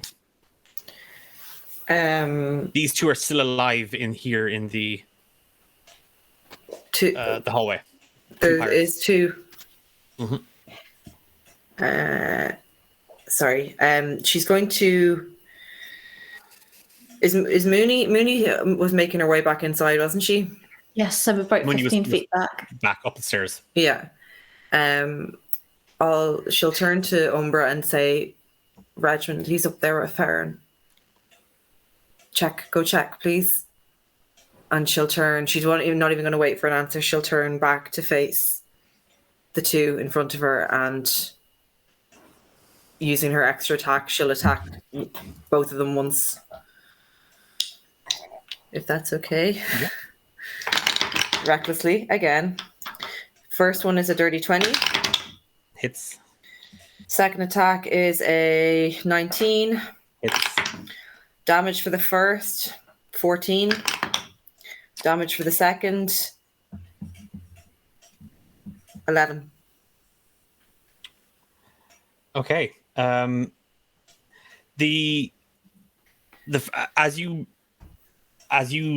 tell Umbra where Regiment is, you continue pressing the blade down into the woman with all the blades and the two hand axes at her side. And this was the woman who flung her axe at one of the axes on her at Mooney. You press and you feel the other pirate pulling against the chain, trying to stop you. And the woman reaches for her dagger, and you see as she lunges straight towards your face with it, Nulra, you bite straight through, and you actually slip down. There's a second Umbra where Nulra left her entire neck open to being slashed by that woman and the dagger. It's just the briefest moment, and you can feel no hesitance. You feel no fear. You feel nothing but reckless abandonment from Nulra as she throws herself into death's way. The axe comes straight down onto her foot, and she lets out a roar as the bones crunch. The axe comes loose, and it comes straight up, and it cleaves through her leg. And the woman falls over screaming as blood just gushes out of her. She's dead. I'm just making a little pile. In that same motion, having swooped down, the axe wrapped around the chain comes slightly free, and when you do, you whip back up and you go to take the head off of the chain swinger. This burly minotaur man with two broken horns just kind of jutting out from the sides of his head, and a worn stained copper ring pierced through his nostrils. His whole neck and chin done in spiraling tattoos that mirror waves and clouds. And as he lets out a roar of anguish, seeing his partner cut down in front of him, you jam the axe right up towards his neck, aiming to take it off. It cuts deep, and you see the color drained from him. He's standing. You haven't managed to take the head off. It is his action. He gets advantage against me. Yep. Okay, that is not going to be good, but that is better. That is a straight up 15 plus 5. That's a dirty 20 to hit. And he's going to wallop you with the chain. And that is a D8. That's 7 piercing damage. So I take 4. Okay. He, again, just as hard as he can with as little room as he has, he throws his full body into the attack, and the chain just slams straight in, and a few of the links have barbs, and they rip at the flesh, tearing. It stings Nulra, but the pain doesn't. Yeah, she'll just look feel like down at her arm and just shake it off and just stare him in the eye. Umbra. Umbra is going to grab Nolra's shoulder and just shout at her, When I get back here with Reggie, you better still fucking be alive. And look after Deartháir. And then he's going to, with a wave of his hand, sweep his moonbeam across the battlefield, directly between the door and Deartháir. It has like 60 foot, so he'll just carve through whatever he can. Okay. That's a con save again? Yes, con save DC 13 versus 2d10 radiant. I'll just roll those d10 because I got a 5. That's a 10 and an 8. That's 18 damage. Oh boy. Thankfully, I had one thing up my sleeve, and thank you for filling in the last segment of the clock. What did you do? So you can all blame James for this directly after. Oh no. Oh, and I'm also blaming him right now. For fuck's sake, James. the remaining clock, by the way, has been triggered. So I told you going into this that there were 2 clocks. One had yet to be activated. That has been activated. And I filled in 1 segment on the clock already. There are 6 in total. You're Oh my god, James. No, that's not James's fault. This. Oh no, other it is. thing- Everything is James's fault. Well, I tried to defend James. Remember that. This other thing is James's fault. You, with a hand on Umbra with a hand on Nolra's shoulder, you stare out at the market square, and the moonbeam just rips straight from the porch here of the manor right across the courtyard, and where it lands, you see that small, tiny silverish blue and white flowers just around the edges of it actually grow for the faintest of moments before wilting and dying. And as the magic just waves across the battlefield that is Cove Market Square, several of the pirates and some of the rebels are caught in it. And 2 of the pirates who are on shaky ground as it is are just knocked clean out. They collapse from the overwhelming magical energy. And then as this energy ripples away from you, Umbra, you feel something else, a familiar sensation.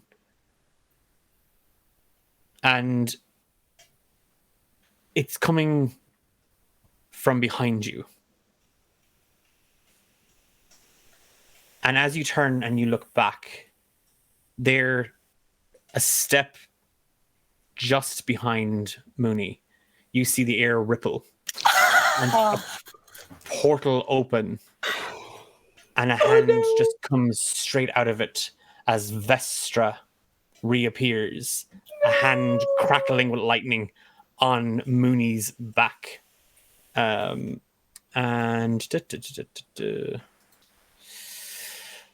that is a 21 to hit. Shield. No, it still doesn't do anything. I keep forgetting what shield does. I always think it's a get out of jail free card. No, veto, no shield. Hang on. Well then, Silvery Barbs. She has to re-roll the attack. I hate when you use the rules against me.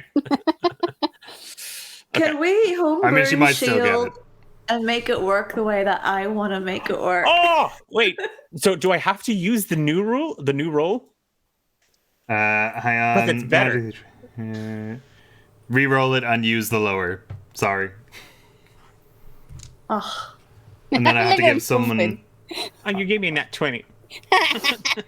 And I'm going I have to to use give it. someone else advantage, which I guess Mooney, you could probably do with a little advantage, so you have that at least. Okay. Okay, goodbye.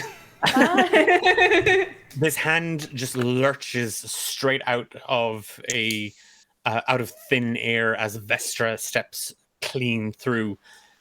White and silver lightning just crackles off of her, and her hair is twisted up. and it seems to be caught in a wind that just emanates from all around her. And Mooney, as you glance back, her shoulder, her hand grasping your shoulder, you feel your entire body just tense and lock as electrical energy ripples through you. Shocking grasp. Take 7 lightning damage. Oh, boo. Is that what that was? Fucking grasp? Yeah. She lets out a cackle. This is where I found you? And she shoves you, Mooney, not violently to try and knock you down, but like just kind of away from her hand. Why is she so mean to me? What did I do? Where is he? Who are you talking about? I'm talking about your brother. Where is he? I've got several brothers. You're gonna have to narrow it down a wee bit. I mean, I used to only had 2 brothers, then I had 1, and now I've got 2 again, so that's quite nice. From deep within the sleeve of her long, a long dress that she's wearing, she pulls out a needle-like stick that seems to emanate with energy. And she points it right between your eyes, Mooney. Shut up. Okay. Where is he? The mute! I'm talking about the mute! Where is he? Wait, a mute brother? My brothers, don't shut up. So unless you're talking about a 3rd brother that I don't know about, probably because he doesn't talk a lot, so that would make a lot of sense. But I'm afraid I've not seen nor heard of him. Please don't stab me in the head, I'm telling the truth. Kat, I absolutely fucking love you, and I absolutely love Mooney. Vestra is psychotic. No, don't do it! Don't do it! Please, I don't know how shield works. I can't afford to get cover. I just love Mooney saying this in combat. As this is unfolding, Deartháir, what are you doing? The 3 are still in front of you. She's coming to save me. Hypothetically speaking, if someone is prone, they don't get an attack of opportunity. Was I to run past them? Right? I mean, if I was on the ground and you were running past me and I had a sword in my hand, I would still try and cut your legs. Is there a rule on that? Is there a prone means? No, they get it, but I think it's at disadvantage if you're attacking with melee while you're prone. Yeah. I mean, they're already baned, so... Oh, famous last words. Fuck it. Also famous last words. Okay, so she's going to cast Earth Tremor. Everyone needs to make a dex saving throw. Oh, yeah, because I've done well on those. That is an 11. Hooray. So they're all prone. And they take... Please hold. 4 bludgeoning damage.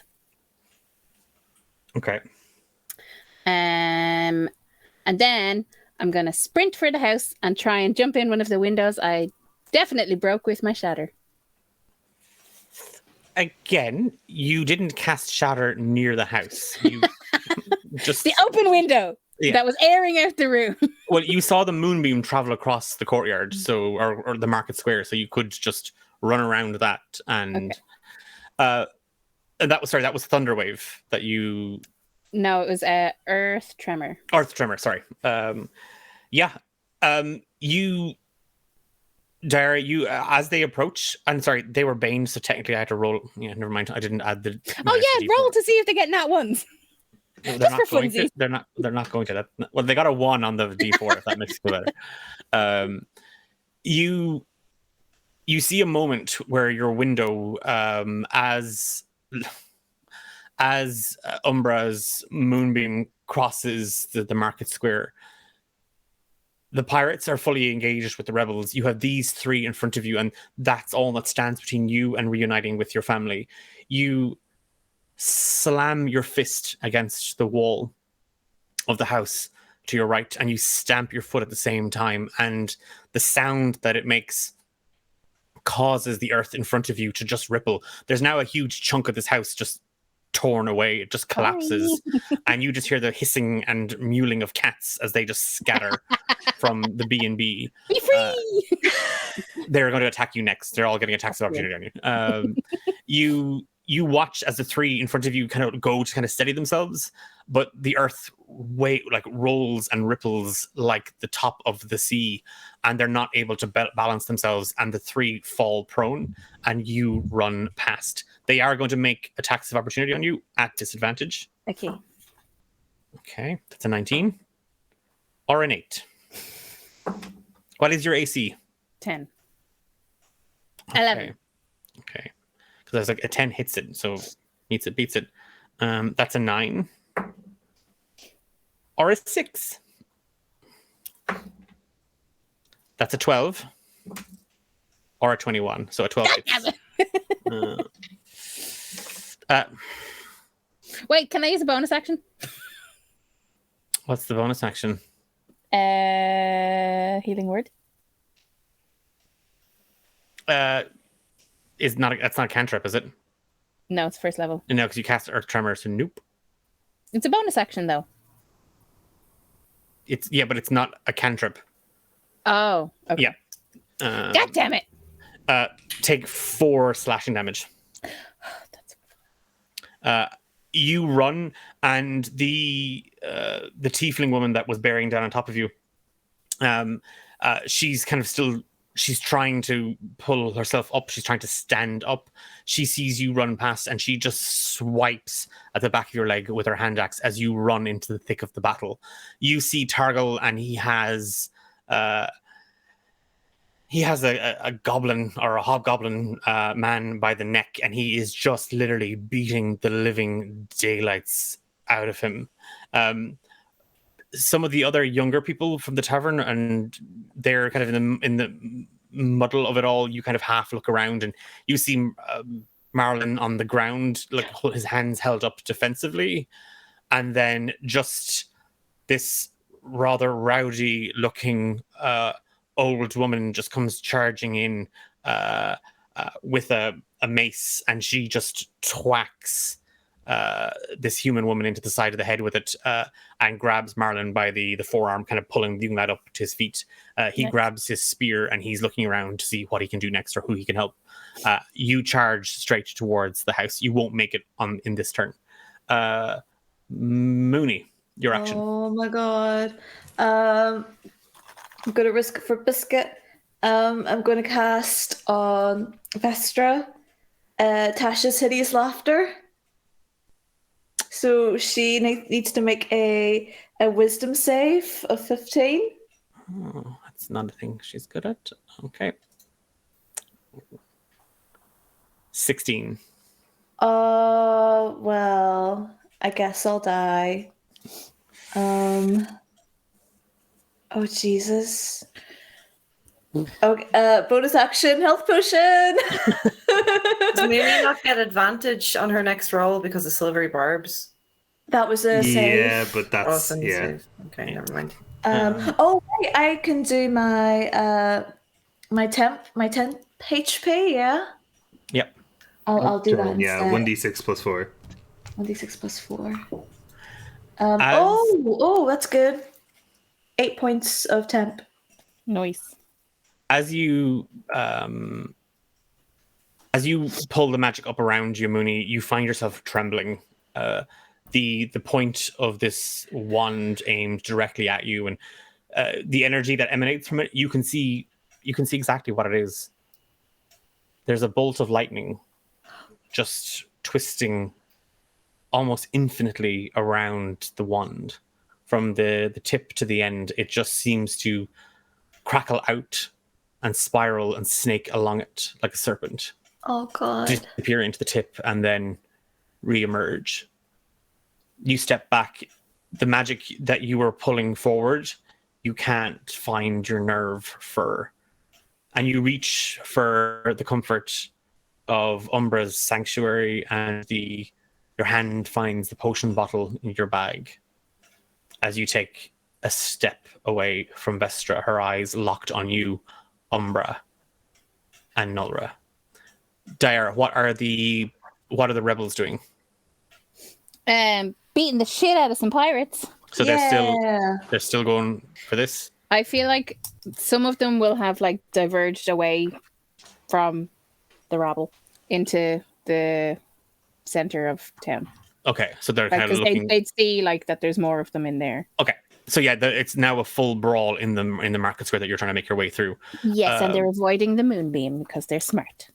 Okay, well now everybody is avoiding the moonbeam because they're all smart. The Well, they're pirates just are shoving like, the pirates into the moonbeam. okay. Is that what you want them to be doing? I mean, yes. I Okay. don't know. So I'll tell you what, I'm going to keep rolling my 2 d20s. That is a 6 and a 4. Well, that's better than 8. And then 4 you get to roll for. I will abstain this time. The rest of the day, though. Okay. Note to self: next time there's large scale combat. Better. 19. I got a 14. 10. 23, 43. 20. Yay! So that's a 10 versus 63. Okay. Are they dead? Math is a thing.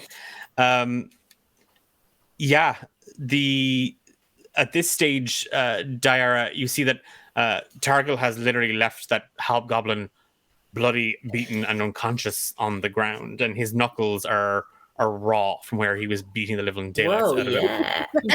See, Fiona gets it. Yay. Nulra's loving this. She's Okay. As you kind of sneak your way through the combat, you watch as the rebels have completely and totally overrun the forces of Farron's men, and this is what it took. It needed these people, this many, this spirit to push back. And you just see the rebels just sort of swarm the square, encircling the remaining pirates who are holding fast and are still brandishing weapons. They're not going down without a fight. But from your perspective, as you make it, or as you run to the manor, the rebellion has been won. Yay! Yay! And I'm happy for all of you, but I'm secretly annoyed. Tilly was alive to see it. Poor Tilly. Yeah, that's right. Tilly's dead. Aha. I win something. Oh, it's all gone wrong. Redo. Well, Mooney might die. Hopefully not. Please don't let me die. Did you drink your potion already? No. As Just wondering. as this unfolds in front of us, Redmond, what are you doing? Oh. You have the 2 half orcs bearing down on you, weapons drawn.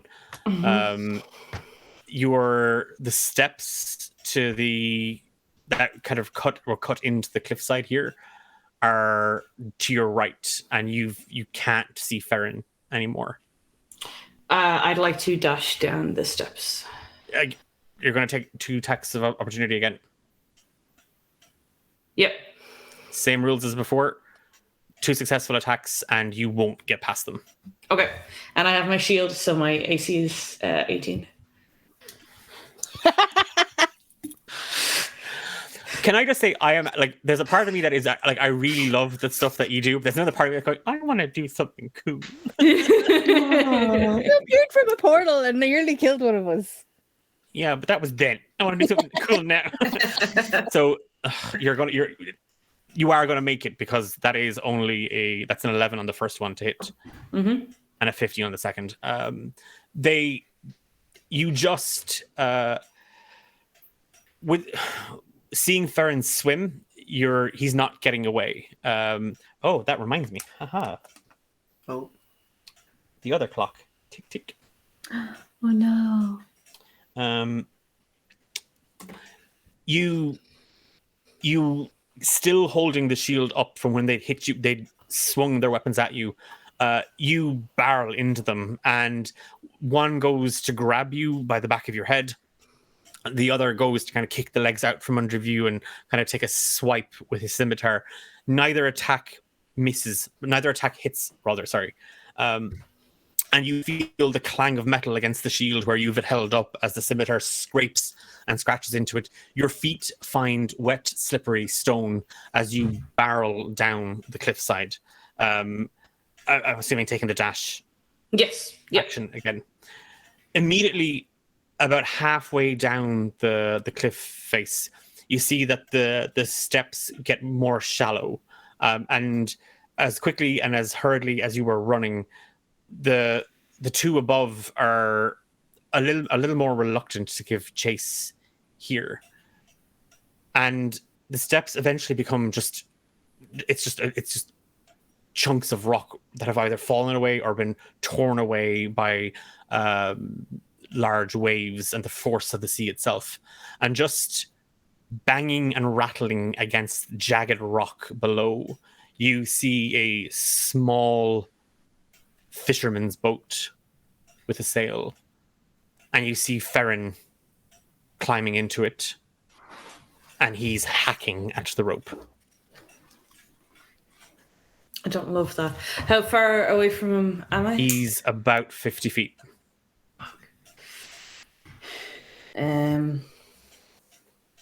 Yeah, there's nothing else I can do at this point. Yeah, he's not even going to make himself known to him because I'm sure he'll see him. But yeah, I think that's it. Run out. You're staying on him? Oh yeah. Okay.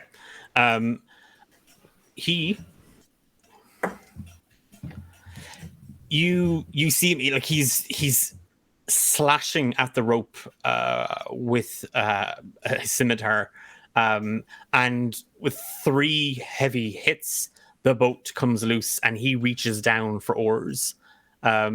He looks up over and sees you, and you just see him raise a hand up, and he flips you off. Oh, fucking jerk. How far away is he? He's trying to steer the boat out. He is going to be rolling at disadvantage here for the first. Okay, that was a nat 20. Did I say disadvantage? He's trying to. He's rowing against the force of the tide here, and there's a level of exhaustion in him. And you see him strain as he tries to get the boat up over the waves. He's battling the tide, and he's losing. And you're now down below in the water, wading in after him. Can I assume he's within 30 feet of me for reasons? For reasons, yes, you can. Can you also give me a Constitution saving throw? Yes. For reasons? For also reasons? Okay, Yeah. sure. These reasons. That is 12 plus 4, 16. Okay. The DC has now gone up from 15 to 16. The next time I ask you to roll a Constitution saving throw, you have to beat a 16. Okay. Or you are going to succumb to the effects of Olam's resolve. All right. Okay, that sounds great. It is. It sounds like a porridge. New from Quaker Oats. Olam's resolve. Don't forget your advantage, Emma. Have you used it yet? Oh, my inspiration. Your inspiration, yeah. Yeah, I haven't really needed to. I'm rolling all right. Not now. You're not. Not now. I'm not. Now that I've said it, the dice gods have heard me. So if he's within 30 feet, my reaction, if he ends his turn within 30 feet of me, you can force the creature to make a wisdom saving throw of a DC 12. Okay. let's just see if you pass or fail that, and then I'll go into what it is. Okay. Farron's wisdom is a +2 to his saving throw. That's a 21. Oh no. All right, never mind. And nothing happens. Okay. We're just within 30 feet, and that is fine. Well, at this stage, you're almost like you're now wading into the water. Give me an athletics check. Yeah. That is a 10 plus 5 is 15. No, as you focus on him and you're trying to just you can feel your whole body growing heavy. The strain of the last few minutes, hours, and the days are beginning to take their hold, and now that your clothes are soaked with the water, you feel their weight and the shield and the great axe. All of it's pulling you down. But that numbness courses through your body, and deep within the pit of your guts, you can feel something, a pain brewing, and you throw yourself into the waves as Farron struggles over the first break. And just as he manages to get, because he rolled a 14, as he manages to get himself positioned and a surge of adrenaline to steer and row the boat, your hand curls around the rim of the boat, and he curses under his breath as he pulls against the tide, and the two of you lunge forward as the tide goes out. What is your fucking problem, lad? You're not even dead. You're alive. You could have just walked away. Unarmed strike. That's not going to do anything. That was a 4 plus 3, 7. And he takes a swing with his left hand at you. Regiment's just going to put on his best shit-eating grin, raise one fist, and flip him off before taking out his great axe and going for him. Give me a Constitution saving throw, please. First. Oh yeah, for sure. What did I say? My con was +4. Oof. That's a 2 plus 4. Oh, I have inspiration. Hang on one sec. Okay, that's an 11 plus 4. It's still only 15. 15. You reach for your great axe, and as your hands find it, that sensation within you spreads, and as you go to lift, your entire right leg has turned to stone, and you swing the great axe against Farron. Give me a attack roll. Is Regiment still in the water? Yeah. Oh, fucking great. Well, they're in the boat. Sorry, but the boat's in the water. Okay, never mind. That's an 8 to hit.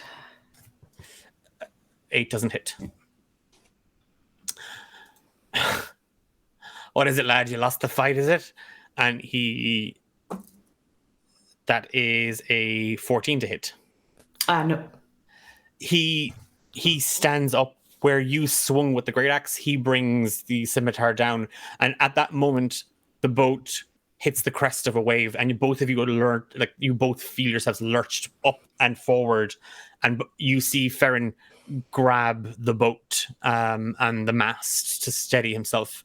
The scimitar falls into the boat and rattles.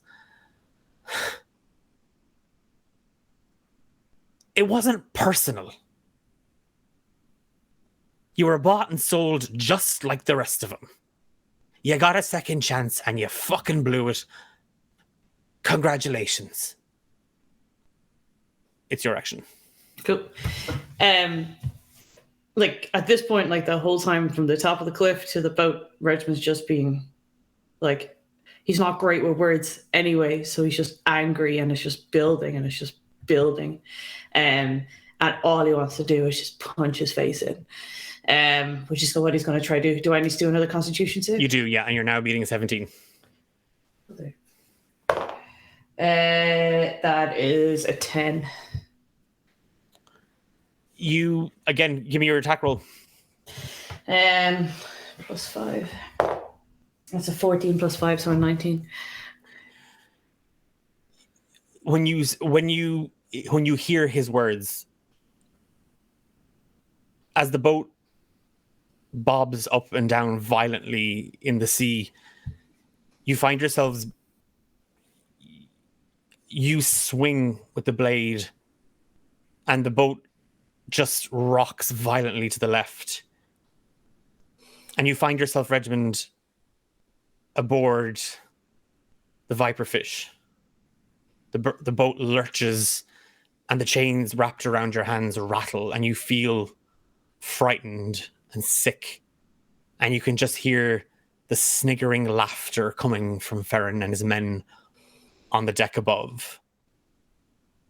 No remorse, no guilt, no shame. And the axe just swings from your hand, and your right hand, from the fingers to your elbow, has turned to basalt as you swing. Damage roll. Yeah. That's a 6 plus 3. That's 9.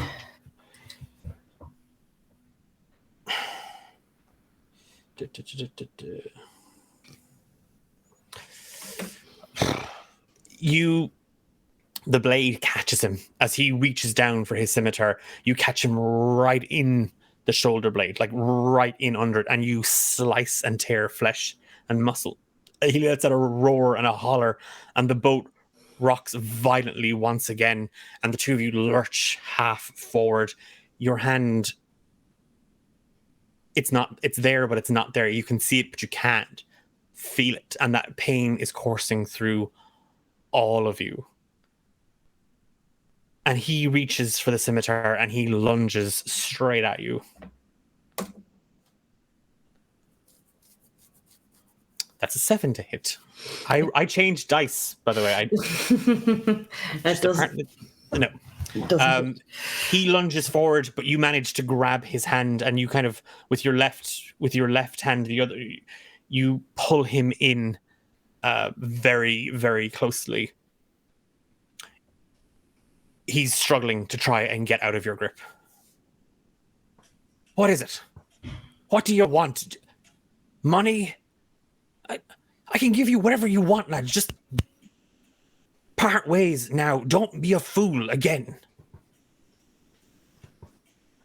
You just need to die. That's the only way this is fair. You took my life, I'll take yours. Give me a Constitution saving throw. I will, yeah. And it's 18. Yeah, of course it is. 14 plus 4 is an 18. I did it. You make your attack roll. Yeah. So with my great axe, I guess. So plus 5 is 16 plus 5 is 21. Yeah, and the damage Where's my D12? Is 4 plus 3 is 7. You, as he looks at you miserably, you see you don't see that bravado, you don't see that arrogance, you don't see that contemptible, arrogant bastard. You see a miserable being. You see someone who has utter disregard for all life but his own. And as you reach out with the great axe again, you swing, and it's getting harder your whole right hand has now completely petrified, and but for the fact that you were gripping the great axe, you wouldn't have a handle on it right now. You press with all your strength and just almost carve into him with the edge of your great axe. And you hear a painful cry out from him.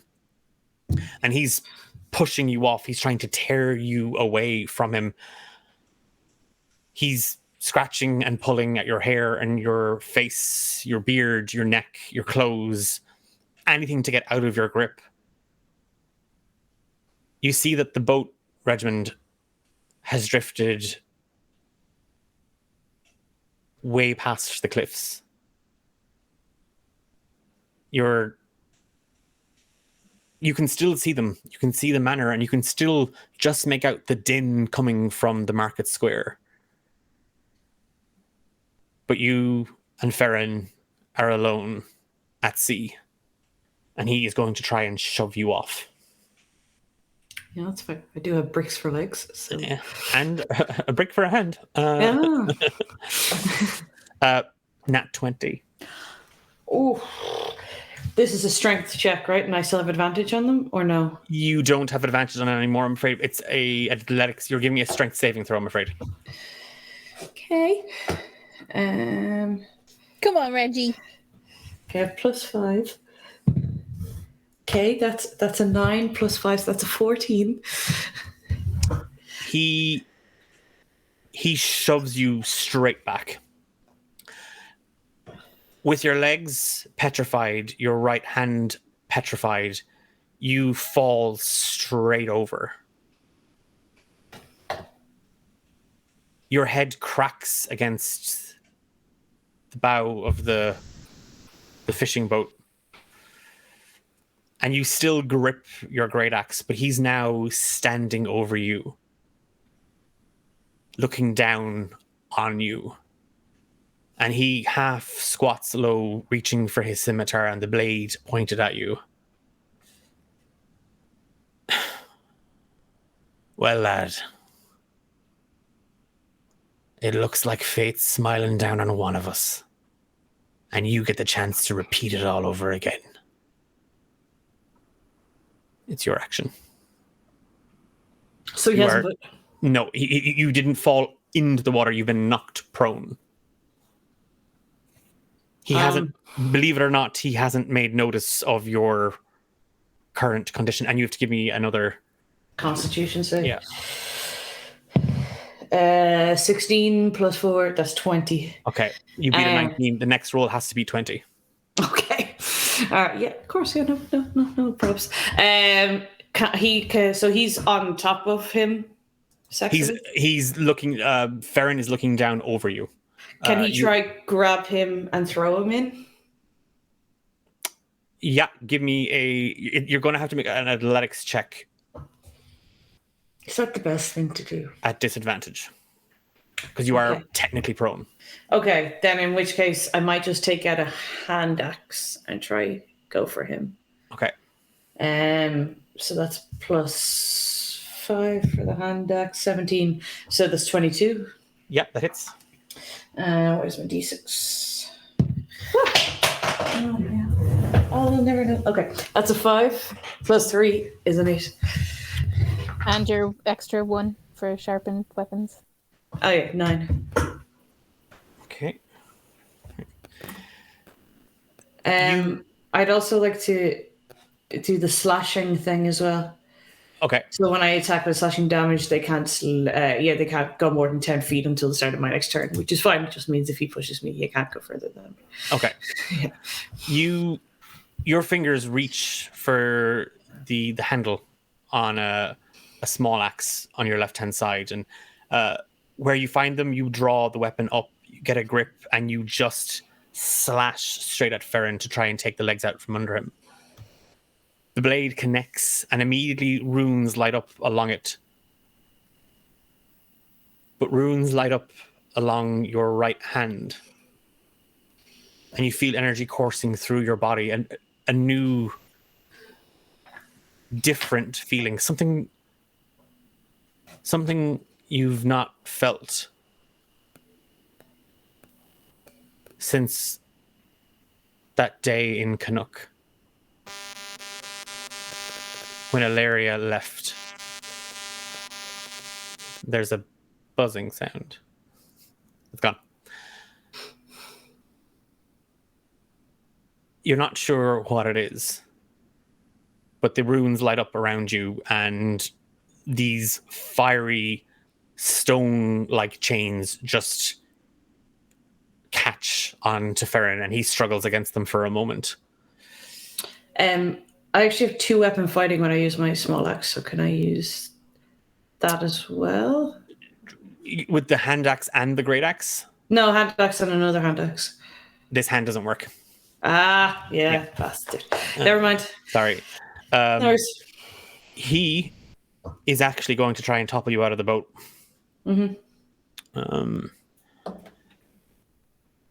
That's not going to do it. Can you give me a strength saving throw? Yep.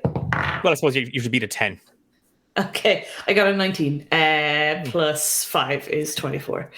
Yeah, he's reaching down. He is literally, he's grabbed you by the scruff of the neck and the by your right leg, and he's trying to throw you overboard, Regiment. You struggle against him as he kind of half pulls you up. The two of you are now kind of face to face. It's your action. Give me a Constitution saving throw. Oh, yeah, boss. Okay, that's a 3 plus 4 is 7. You feel that sensation coursing through you again, and that energy, that magic, whatever it was, that is just drowned out by this coldness. And you feel your left hand just freezing.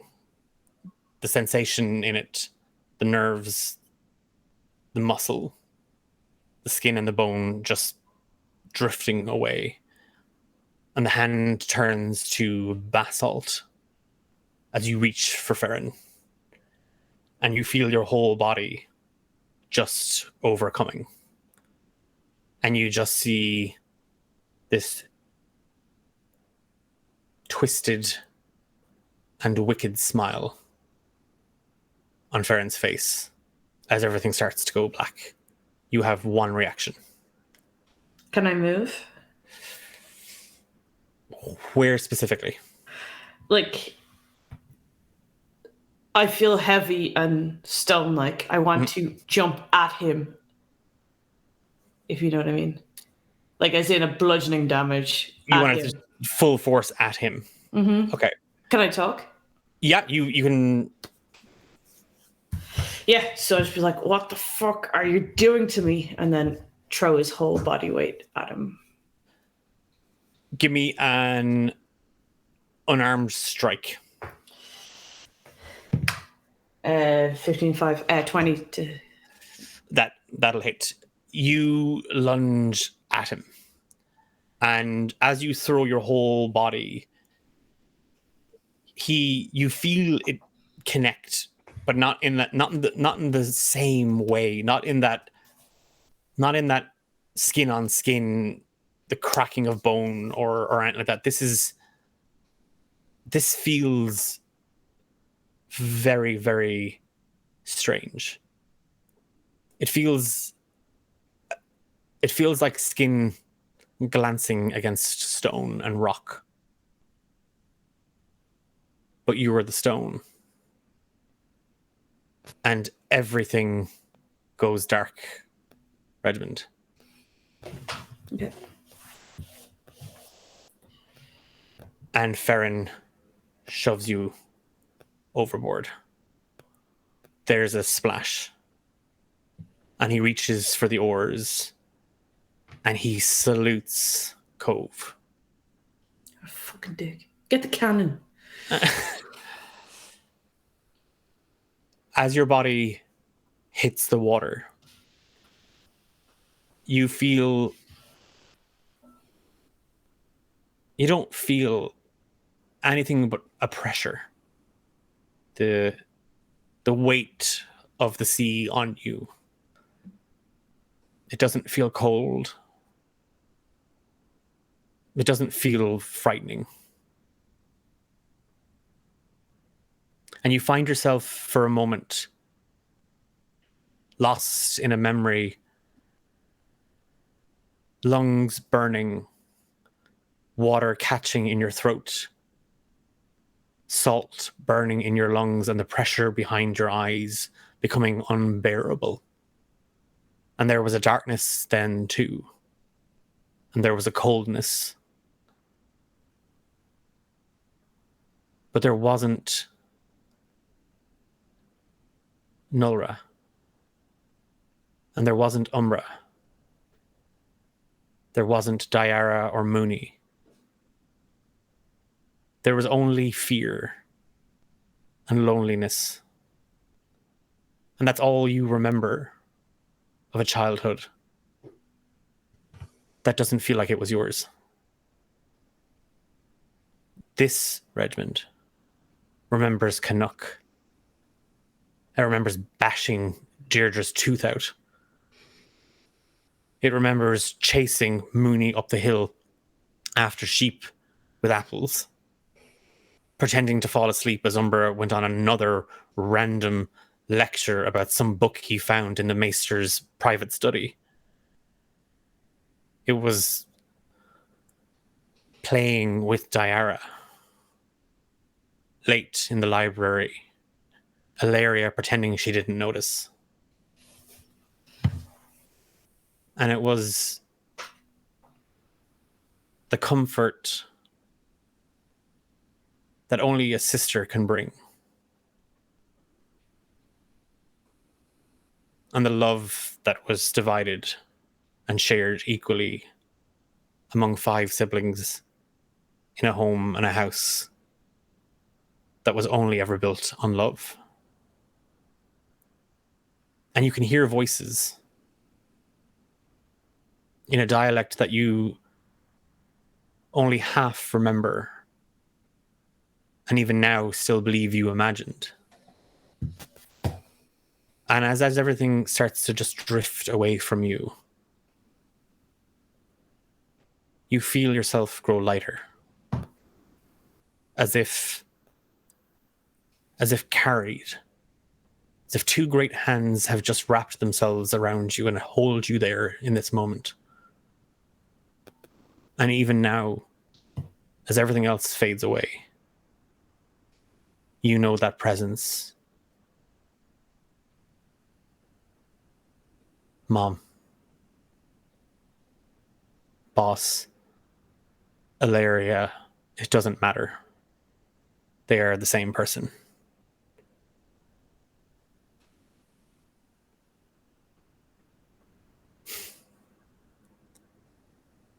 This is my fault. My selfishness.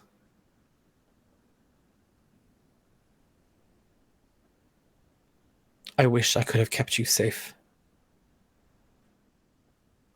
I wish I could have kept all of you safe. And you feel a hand just glance against your cheek, Redmond. I can give you this. I can give you a moment of what should have been yours. All of it. And you see images, faces, memories, and you're in them, Regiment. You're in all of them. They're all from your perspective, and yet you're seeing yourself. You're a little boy growing up in a large town carved into the side of a great basalt mountain deep within the northern regions. There's dozens of siblings, cousins, aunts, uncles, parents, great-grandparents, great-great-grandparents, all milling about, all working, all scratching and tearing and digging and building and mining and forging and creating. And there's you.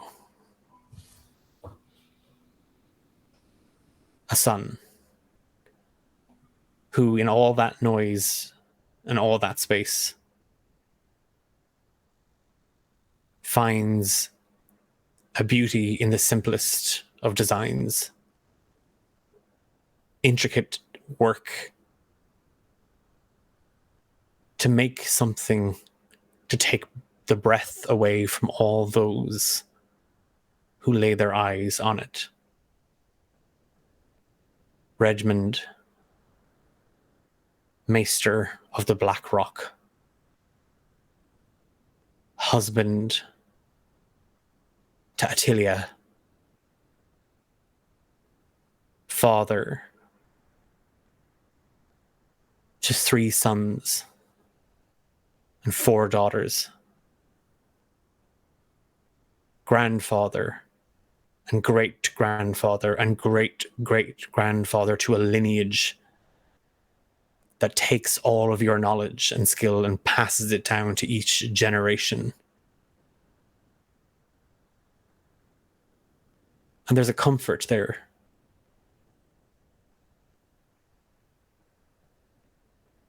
And just as everything slips from you, as death comes to take the last of you, there is a shard of light that dims until it is but a sliver.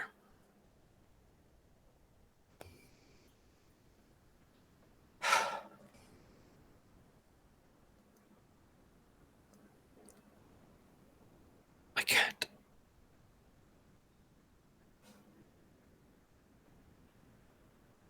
I can't. Not one of you. You. And a hand reaches up. Are my son. And Boss reaches for the thread and pulls it.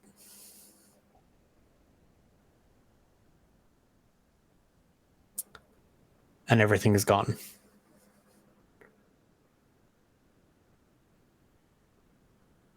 Redmond has died.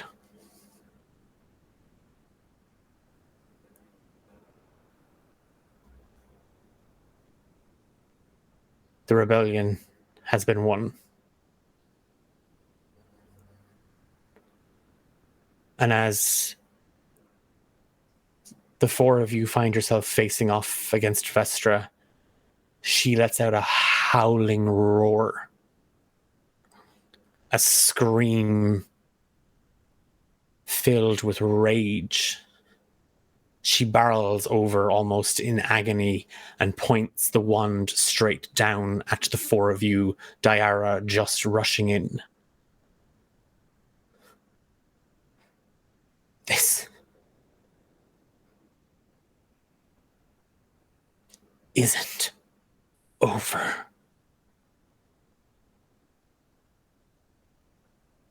I will find him. And she holds the wand straight up, and lightning just erupts out from it, ripping the roof of the manor off. And the sky overhead turns black, and the sea roars as waves of white foam spray against rock and smash against the ship. And all in the market square are fixed on the change in the atmosphere and the sky and the darkness that is filled. And as the rain pours down on Cove, Targal and the rebels let out a roar of victory. Vestra vanishes into the lightning, scowling at the 4 of you. And you search. And you look. And you chase. And the 4 of you find yourselves on the cliff. And all you see in the distance is a small fishing boat disappearing over the horizon. and we'll leave the episode there.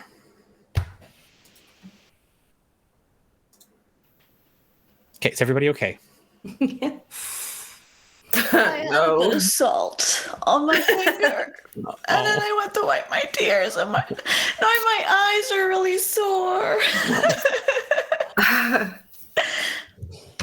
I was so sad. Did we level up? Oh my god. Not here for it.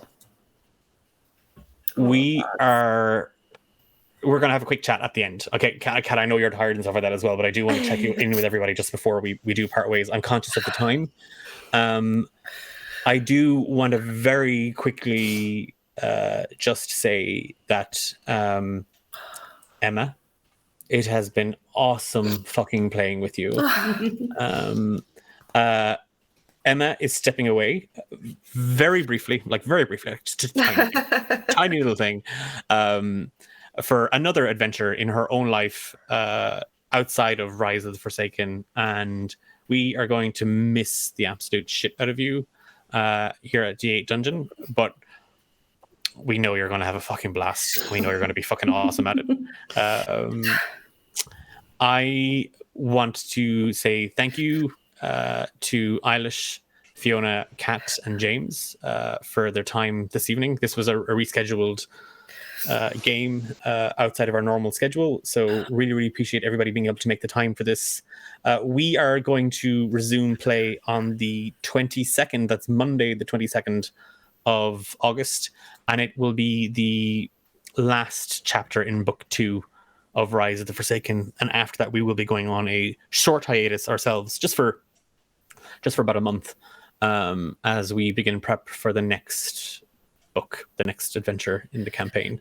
I am Declan. I've been your dungeon master, and what I suck at in combat and deriving things from it, I will take out on you emotionally in a game. Thanks. I consider myself to be one of the most fortunate DMs out there. I get to play games with some absolutely brilliant people who I'm also very, very lucky to call friends.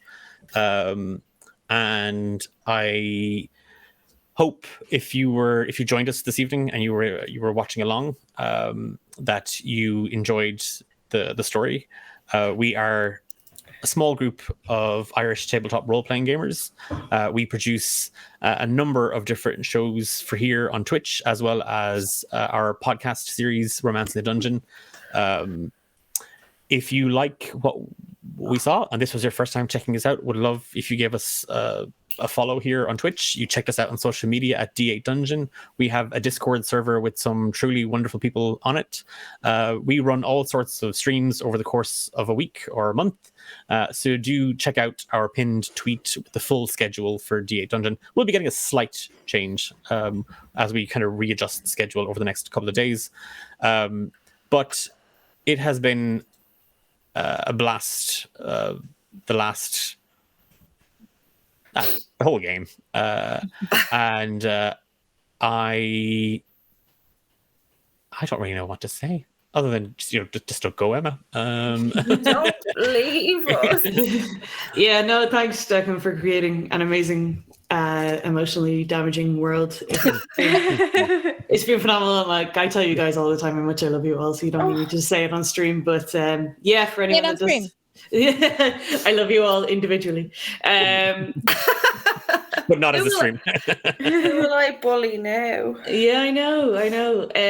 But yeah, I have to go and take some parental leave for our newest edition of D8 Dungeon. Little Reggie. Emma, you have to call the baby Regiment. Yeah, it is a boy, and when he arrives, yes, his name will be Regiment. Oh, let's get little axes now. So I look forward to watching whatever you guys do over the next few weeks with him and introducing him to you all via Twitch. Yay! Cute. Can't wait to meet Reggie. Yeah. Anybody have anything else they want to just throw in there before we say goodnight? Everybody good? It'd My feel mic kind of cheap and to plug speakers my died. thing now. No, but plug your thing. Oh, God you damn it, that's little what- shit. I don't know. it. It's not as good as a baby. I've heard it's actually better than a baby. Just saying. I've actually got it for little Reggie as a gift. Do it, James. Do it. Do it. Okay, I'm releasing a homebrew class for D&D 5e. It'll be on DM's Guild tomorrow. You can find out more on my Twitter, which is, I'm just going to drop it in the chat there. It's at Sugboy. Go do that. Ignore it immediately, and then send all your goodwill and wishes towards Emin, baby. I think we should do a one shot where we all play. I think so too. Different variations of it. Yeah. Yeah, no, that'll be great. That'll really highlight all of the ways in which I fucked it up. Yes, just what we like to do. Embarrass James. From everybody at D8 Dungeon, thank you so much for joining us this evening. There's a new episode of Romance in the Dungeon out. It's a special, so even if you've never listened to Romance in the Dungeon before, you can jump in at this point. It's a backstory special for one of our characters, played by James, Kyle Adoris, and it's a special 3-part piece called The Hen Night. So check that out. It's with special guests, the Irish Pubcast, as well as Dahi from Arcavios Eternal. So we worked with some really, really fun people who created some amazing characters to tell a very, very silly story about a hen party gone wrong. Literally, hen. Very good. Yeah. I didn't get it for I love ages, me so and I'm Kat glad are you just set like- it up. Like no one, actually, most people playing the game didn't get it for ages either. We're just here suffering, and you guys are just like plugging your stuff, and I'm just like, yeah. It's so good. Have a good night wherever you are. I hope the rest of your week is great. And I hope to catch you around the D8 dungeon stuff. Yay. You know, we're not the best at engaging on chat. We should try and engage on chat. We're not the best at it. Fiona, you're very good at engaging. Moon tour. Yeah. Now that Reggie's dead, did the rest of us all level up? Yes. Good We night, take- everybody. We'll see. We'll divide his levels up amongst the rest of us. Yay! I want his things. James on the great axe. It's okay. I have locate object. We'll go diving. We'll find it. I'm not even in the I'm ground. gonna use one of his hands as an axe. You're in the sea. You can use it as an improvised weapon. Here, let me give you a hand. I demand satisfaction. I'm so tired. That broke me. Good night. Take care. We will talk to you all Oh, very, very soon. Your snort is the last thing they hear.